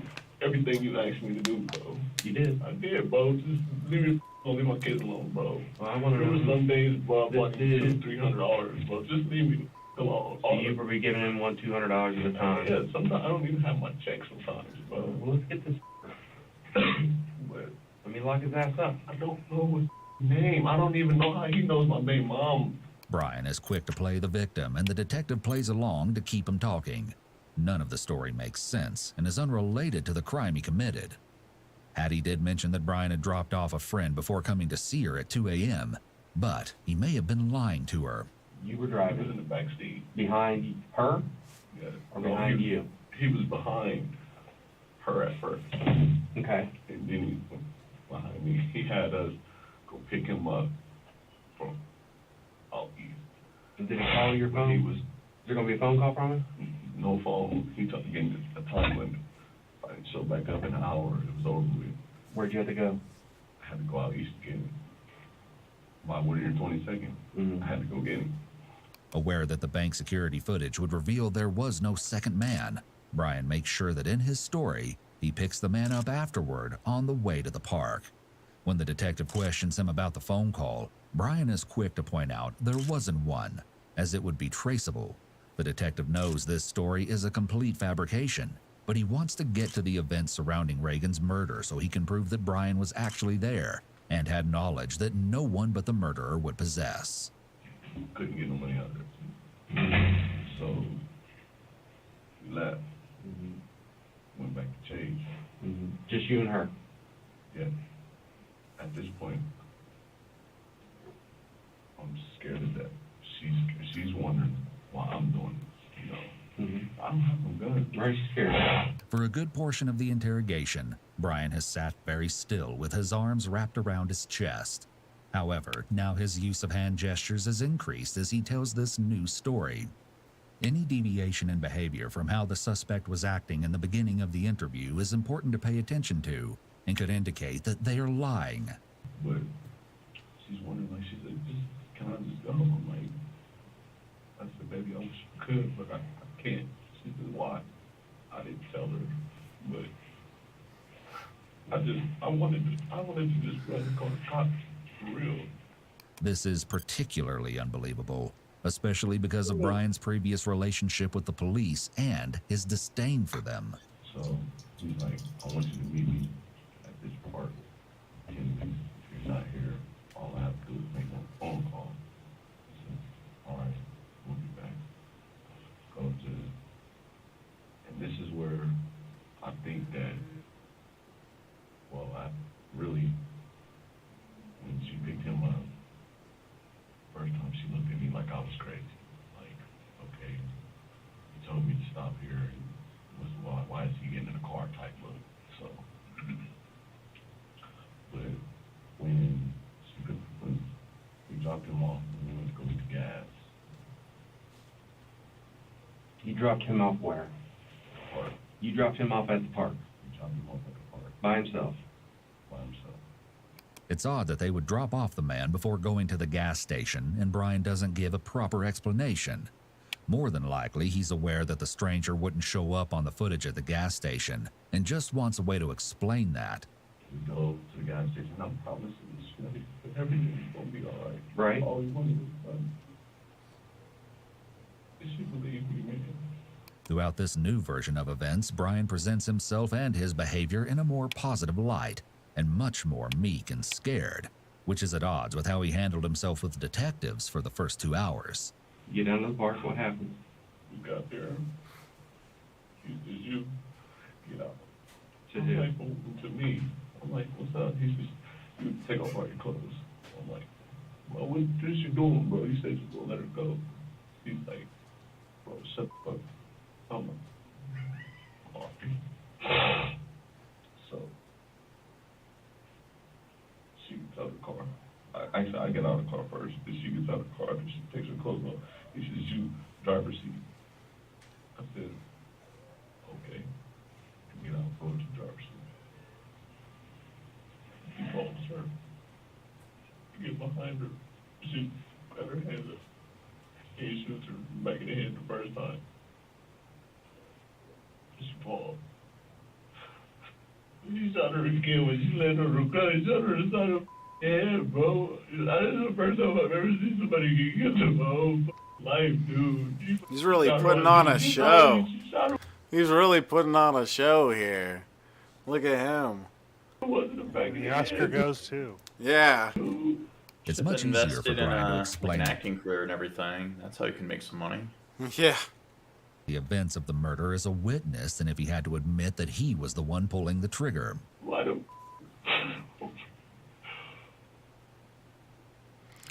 And this makes no sense that he wouldn't have said this a long time ago if this was a reality. Like, it's so silly. Those babies, bro. They're gonna kill his babies. Yeah, right? Anybody. Now he's using his kids and all that. That's so fucked up. That family is gonna be hurt, bro. So this is... That's why I gave you everything that I knew this part. You feel me? Right. This is why I didn't want to tell you in the first place about this, because it's not going to stop now, because I'm about to be on the news. Brian is looking directly at the detectives now, likely trying to gauge their reaction and see if they're buying his story, or if he needs to add additional details to make it more believable. He's going to know that I talked to y'all. He can't touch me right now. While Brian attempts to cover the whole story with his fabrication, there are many inconsistencies, a few of which include Reagan's assault in the car and how he ended up with the money that he later gave to Hattie. After all, the whole point of the excursion was supposedly to get the other man the money. Yeah, exactly. He gave the money to his girlfriend, and he's claiming it. Good job. Here's your reward, a person some petty cash. Yeah. If you tell anyone that we had this fun, I'll murder you too. But he can go Perfect get my family. It's so dumb. Bro. What kind of gun did he use? It was silver. That's all I know, bro. It was silver. That's all I know. Was it square, rounds? Oh, like a... Describe it to me. It was all I know it was a revolver. Okay. So he goes up, shoots her in the back of the head. Yeah. As she's walking? There was two guns. Okay. He gave me one. Two Guns was there. Two Guns. I knew it. That was the guy that forced me. Two Guns was the other guy. No, it wasn't me. It wasn't me. He was the other guy this whole time. It was Two Guns. I knew you were a bad guy. All this True. time. Where'd you think my ammo went? In the back of that poor young girl. Whoa. Oh. Whoops. He's kidding. He's kidding. In Minecraft. God. Oh my God. I never. You're a bad person, Two Guns. You're worse than Gene. No, I'm sorry. That's mean. I wouldn't say that. I'm kidding. I was gonna take extreme exception. Wait, no, it was Three Guns. What? One that hurt. Two Guns. I didn't know you had a brother. As he attempts to add details to make the story more believable, he's actually making it more far-fetched. This is common when people are lying. His introduction of a second gun, and even a third, is a bit outlandish and suggesting that the mystery man held him at gunpoint. There was 20 guns! In my face, bro. There was 20 guns! I was just, they were everywhere! Trying to imply that it was an ocean of guns! He too was kidnapped, and a victim right along with Reagan. All he wanted me to do is do everything that I told him to do. But I don't understand why he killed her, though. You know what I mean? She did everything he asked, bro. Right? And he shot her in the back of the head, bro. I literally see sitting in the passenger seat looking at her hair. It was like some slow motion, bro. Like, it is eerie to watch his emotion, real or fake, as he responds with disgust, describing actions that he himself performed. I don't know what the I do, man. And then he walks up and gets in the passenger seat. No, after he shoots her in the back of the head. Is she walking at this point? Okay, look. Or is she kneeled down? Or what's going on? I'm going to tell you. Now I'm going to combine the story I told you earlier and this story. Brian's location during this story is inconsistent. A minute ago, he said he was told to sit in the driver's seat. You know, go to the driver's seat. Then he was watching from the passenger seat. I literally see sitting in the passenger seat looking at her hair. Yet when the murderer returns to the car, he sits in the passenger seat, which is where Brian stated that he was watching from. And then he walks up and gets in the passenger seat. Brian backs up, retelling. He's so stupid. He really is. Like, it's so funny watching him. He's an idiot. Well, he was not being honest earlier because he didn't want that one dude, the mysterious, Three Guns guy, to... Yeah. to kill him and everything. 3 Guns, my arch nemesis, of course. This guy's the 3 worst. Guns, listen, guys, 3 Guns abducted me, this guy, and the girl with 17 guns. Oh my god. I thought like no guns, unlimited ammo. I thought that was your nemesis. That's my look. You can have more than one nemesis. Oh. Haven't you ever seen what's that show? Fuck. Venture Bros. Nah, I haven't seen it. I've seen it. Fucking up. Watch that show. No, I think Jack did it. Jack's, yeah, he's a bad boy. The story for the detective. This time, however, he explains that the man took back the gun he gave to him and used it to kill Reagan, probably as a preemptive measure to explain away him having handled the gun. After that, you want to... Shab got a cat hat. Yeah. He shoots me. But he doesn't. He starts wiping the car down. So, he starts wiping the car down, gets out. He pretty much wipes everything down. Including this part in his story is designed to explain why the other man's DNA or prints weren't found in the car. However, cleaning with a towel is insufficient to remove evidence of a person's DNA. I'm gonna make you burn this car. I said, I'm not burning no car. I mean, God, Shag, why are you making me say "all" when this shit's going on? I'm looking at the cat and I'm going "all," and he's talking about murder. He's so cute.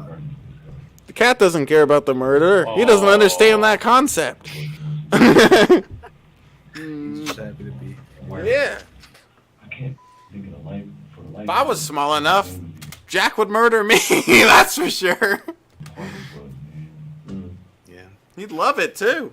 He'd enjoy it the whole time. He wouldn't. It wouldn't even cross his mind the idea that what he's doing is wrong at all. He'd just have fun with it, and he probably wouldn't even finish eating me either. He'd probably Just leave you with your guts hanging out. He'd probably like Love playing with their live prey. Cats are some of the only animals that do that. he'd just probably like eat my head and leave the rest of my body. Like he didn't taste that good, and like. Why? TJ. Whatever. I like how his brain, like his head popped in my mouth like a grape, you know.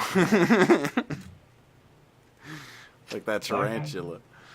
So you should have done the tarantula thing on Dank Dumpster. Get some more bugs and then eat them on Dank Dumpster, Gene. You need to get some really crazy shit. Like eat a praying mantis next or something. Oh my god, yeah. Well, they're endangered. Probably get a fine. No, doing not that. all of them. Yeah, probably only certain types of them. Get you out of here. He's about 5'11", 6 foot, roughly like 210. He's about average everything. Average height, average weight. He looked like an average guy. And I just can't remember his name. Yeah, I just called him Dude. And he called me Dude, too. We're just like, hey, Dude. Dude and Despite bro. denying he knew who the man was earlier, Brian answers rather promptly here and even provides a description. Perhaps he now has someone in mind that he doesn't like, or that he knows as a Dirt. He did it. I hate him. plausible criminal to use as a scapegoat. Even though they suspect that the man is fake, investigators still must follow through with their investigation. They ask those they interviewed about TJ. Do you know anybody named TJ? TJ? You know Who's who? TJ? Yeah. I'm a criminal. Are they black or white? Black. The only TJ that I know is black. Light skin? I don't know. You have the wrong TJ in mind. Supposedly maybe has a cross tattoo right here. Okay. One time he said that he had a second person in his head. In his head? In his head. He told you that? He told us that. Did he say what that person's name was No. or anything? Did not say a name. I think it's a TJ, if there is a second person, because still to this day, like that day, he still won't tell us no detail on TJ. Does he? So, how do you know about TJ? When From his all YouTube that videos. happened, Detective Steller, when we first talked to him and told him what we knew, or that we, sat in the car, Detective Steller asked us if we knew a TJ. And we said no, he just said he bought it off of a friend. And then our first visit with Brian is when he told us that TJ is the one he bought the vehicle off of. That's what he told you. That's what he told us. That he bought the vehicle off of TJ, but you know that's And not he don't true know now. he don't know where TJ is. He dropped him off on 161. Yeah, Did he say how he knew TJ? a friend. Just a friend? A friend from work. That was it. That was it. Nothing more, nothing less. More, nothing less. Okay. He couldn't even give a description of what TJ looked like other than he was a black male. He didn't talk about tattoos. Nope. Going to school with TJ, Nope. anything like that. He didn't tell me nothing about going to school with TJ. Check on my kids, make sure my kids are alright. I go out there. While I'm out there, I go buy all kinds of stuff for them. I let them know that I love them. I bought them Valentine's Day stuff. Well, my baby mama bought her some Valentine's Day stuff. With what? Huh? With what? Me? Yeah. I have money. I have my Oh, own. you had your own personal- money? Yeah. Okay.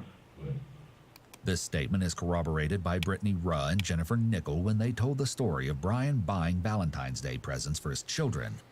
Yet the question remains, if he had his own money, what was the point of the robbery?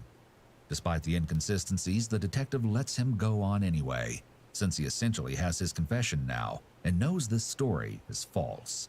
All he needs to do now is show the evidence that Brian acted alone. But that's when I left, I tried to burn the car. It wouldn't burn, so you got what you wanted out of me. No matter what, I'm still going to prison. Doesn't make a difference. So his name's TJ. So, Is he bald? He got the tattoo right here. Of what? 2 teardrops. Are they solid or? Solid. Color the filled in. Yeah, filled in black? Both of them are filled in. They're a little offset. Okay. He has a cross in the middle of his forehead. Middle forehead. Oh, I seen that rapper before. I bet he probably knows a guy who had those like tattoos, and he's probably knew a guy named TJ who had those tattoos, and he's probably just using that as like a. It's an extremely plausible nobody, right? Yeah. Yeah, he's just trying to get out of murder here. He's trying to get a less sentence, but obviously. Well, I don't think he's telling the truth about that person being there. But I'm saying he Yeah. probably is using somebody he knows that fit the visual template. Maybe. Possibly. How big is the tattoo on his forehead? It's a cross. It's like I can't really like that big. It don't go too much above his eyebrows. I'm going to prison, brother. I know I'm going to prison. Right. But I did what you asked me to do. I know you did. Please make sure my kids are right. Yes. Because I had to drive out there, and my baby mom wanted to know whose car I was driving. I had to tell her it was mine. So baby mom saw you in the car? Yes, I told my baby mom that it was my car. She asked me how I got out here. I told her it was my car. I can't say, hey, this dude pretty much held me hostage in. Right. If I didn't do this, that he was going to come and kill me. I don't want to put no words on her chest because she wanted to get back with me, man. Brian changes the conversation away from TJ back to himself. He may have wanted to feel out if he could get any information from the detective about whether his confession was going to affect his potential prison time. He may have also wanted to give himself a chance to take a mental break after creating and describing such an elaborate story. Mom, let's go get some paperwork done. Take 5. I gotta go talk to my boss, man, and then I'll come back and see you. Hey, man. I want my kids to be safe, bro. In March of 2018, Brian Golsby was convicted of the kidnapping, assault, and murder of Reagan Tokes. His defense argued that childhood trauma played a major factor in his behavior, and he apologized for his actions, requesting mercy from the jurors. Regardless, he was found guilty on all counts. He eventually told investigators that Reagan's last words were, "I want to live," a request that Brian denied. During his apology to the court, Brian admitted that there was no TJ and that he lied about him to try to wriggle out of the crime that he himself committed. However, when determining whether Brian should receive the death penalty, jurors were split. So they recommended life without parole to the judge. He agreed with the sentence, suggesting that Brian's reprieve from the death penalty was because of his attorney's hard work and diligence. He's currently serving his sentence in the Ohio State Penitentiary. I think he probably should have got the death sentence. I don't know. I don't support the death sentence. Me neither. I used to. I don't any longer. But I'm glad he's locked up. Then he shouldn't be let out. That's what I support. I don't want him. I agree. Yeah. Is that what that meant? Wait, does that mean that he'll never get out? Now, I know that in some contexts, I don't know. Life, in like the term life, means 25. Yeah. I think life without parole is different. And it would vary from place to place too. You're right. You're right. So I don't know Ohio law, but still, like they you know, let him rot. Yeah. I think that he shouldn't be let back out in the public. So, guys, I'm going to start up the Rick and Morty countdown. Click the link I'm putting in the chat. Thank you to everybody that supported this stream. Give it a like if you enjoyed it. And yeah, I'm going to start up the Rick and Morty countdown and hang out in there for just a little bit. So click the link I just put in the chat. Even if you don't click the link, it'll just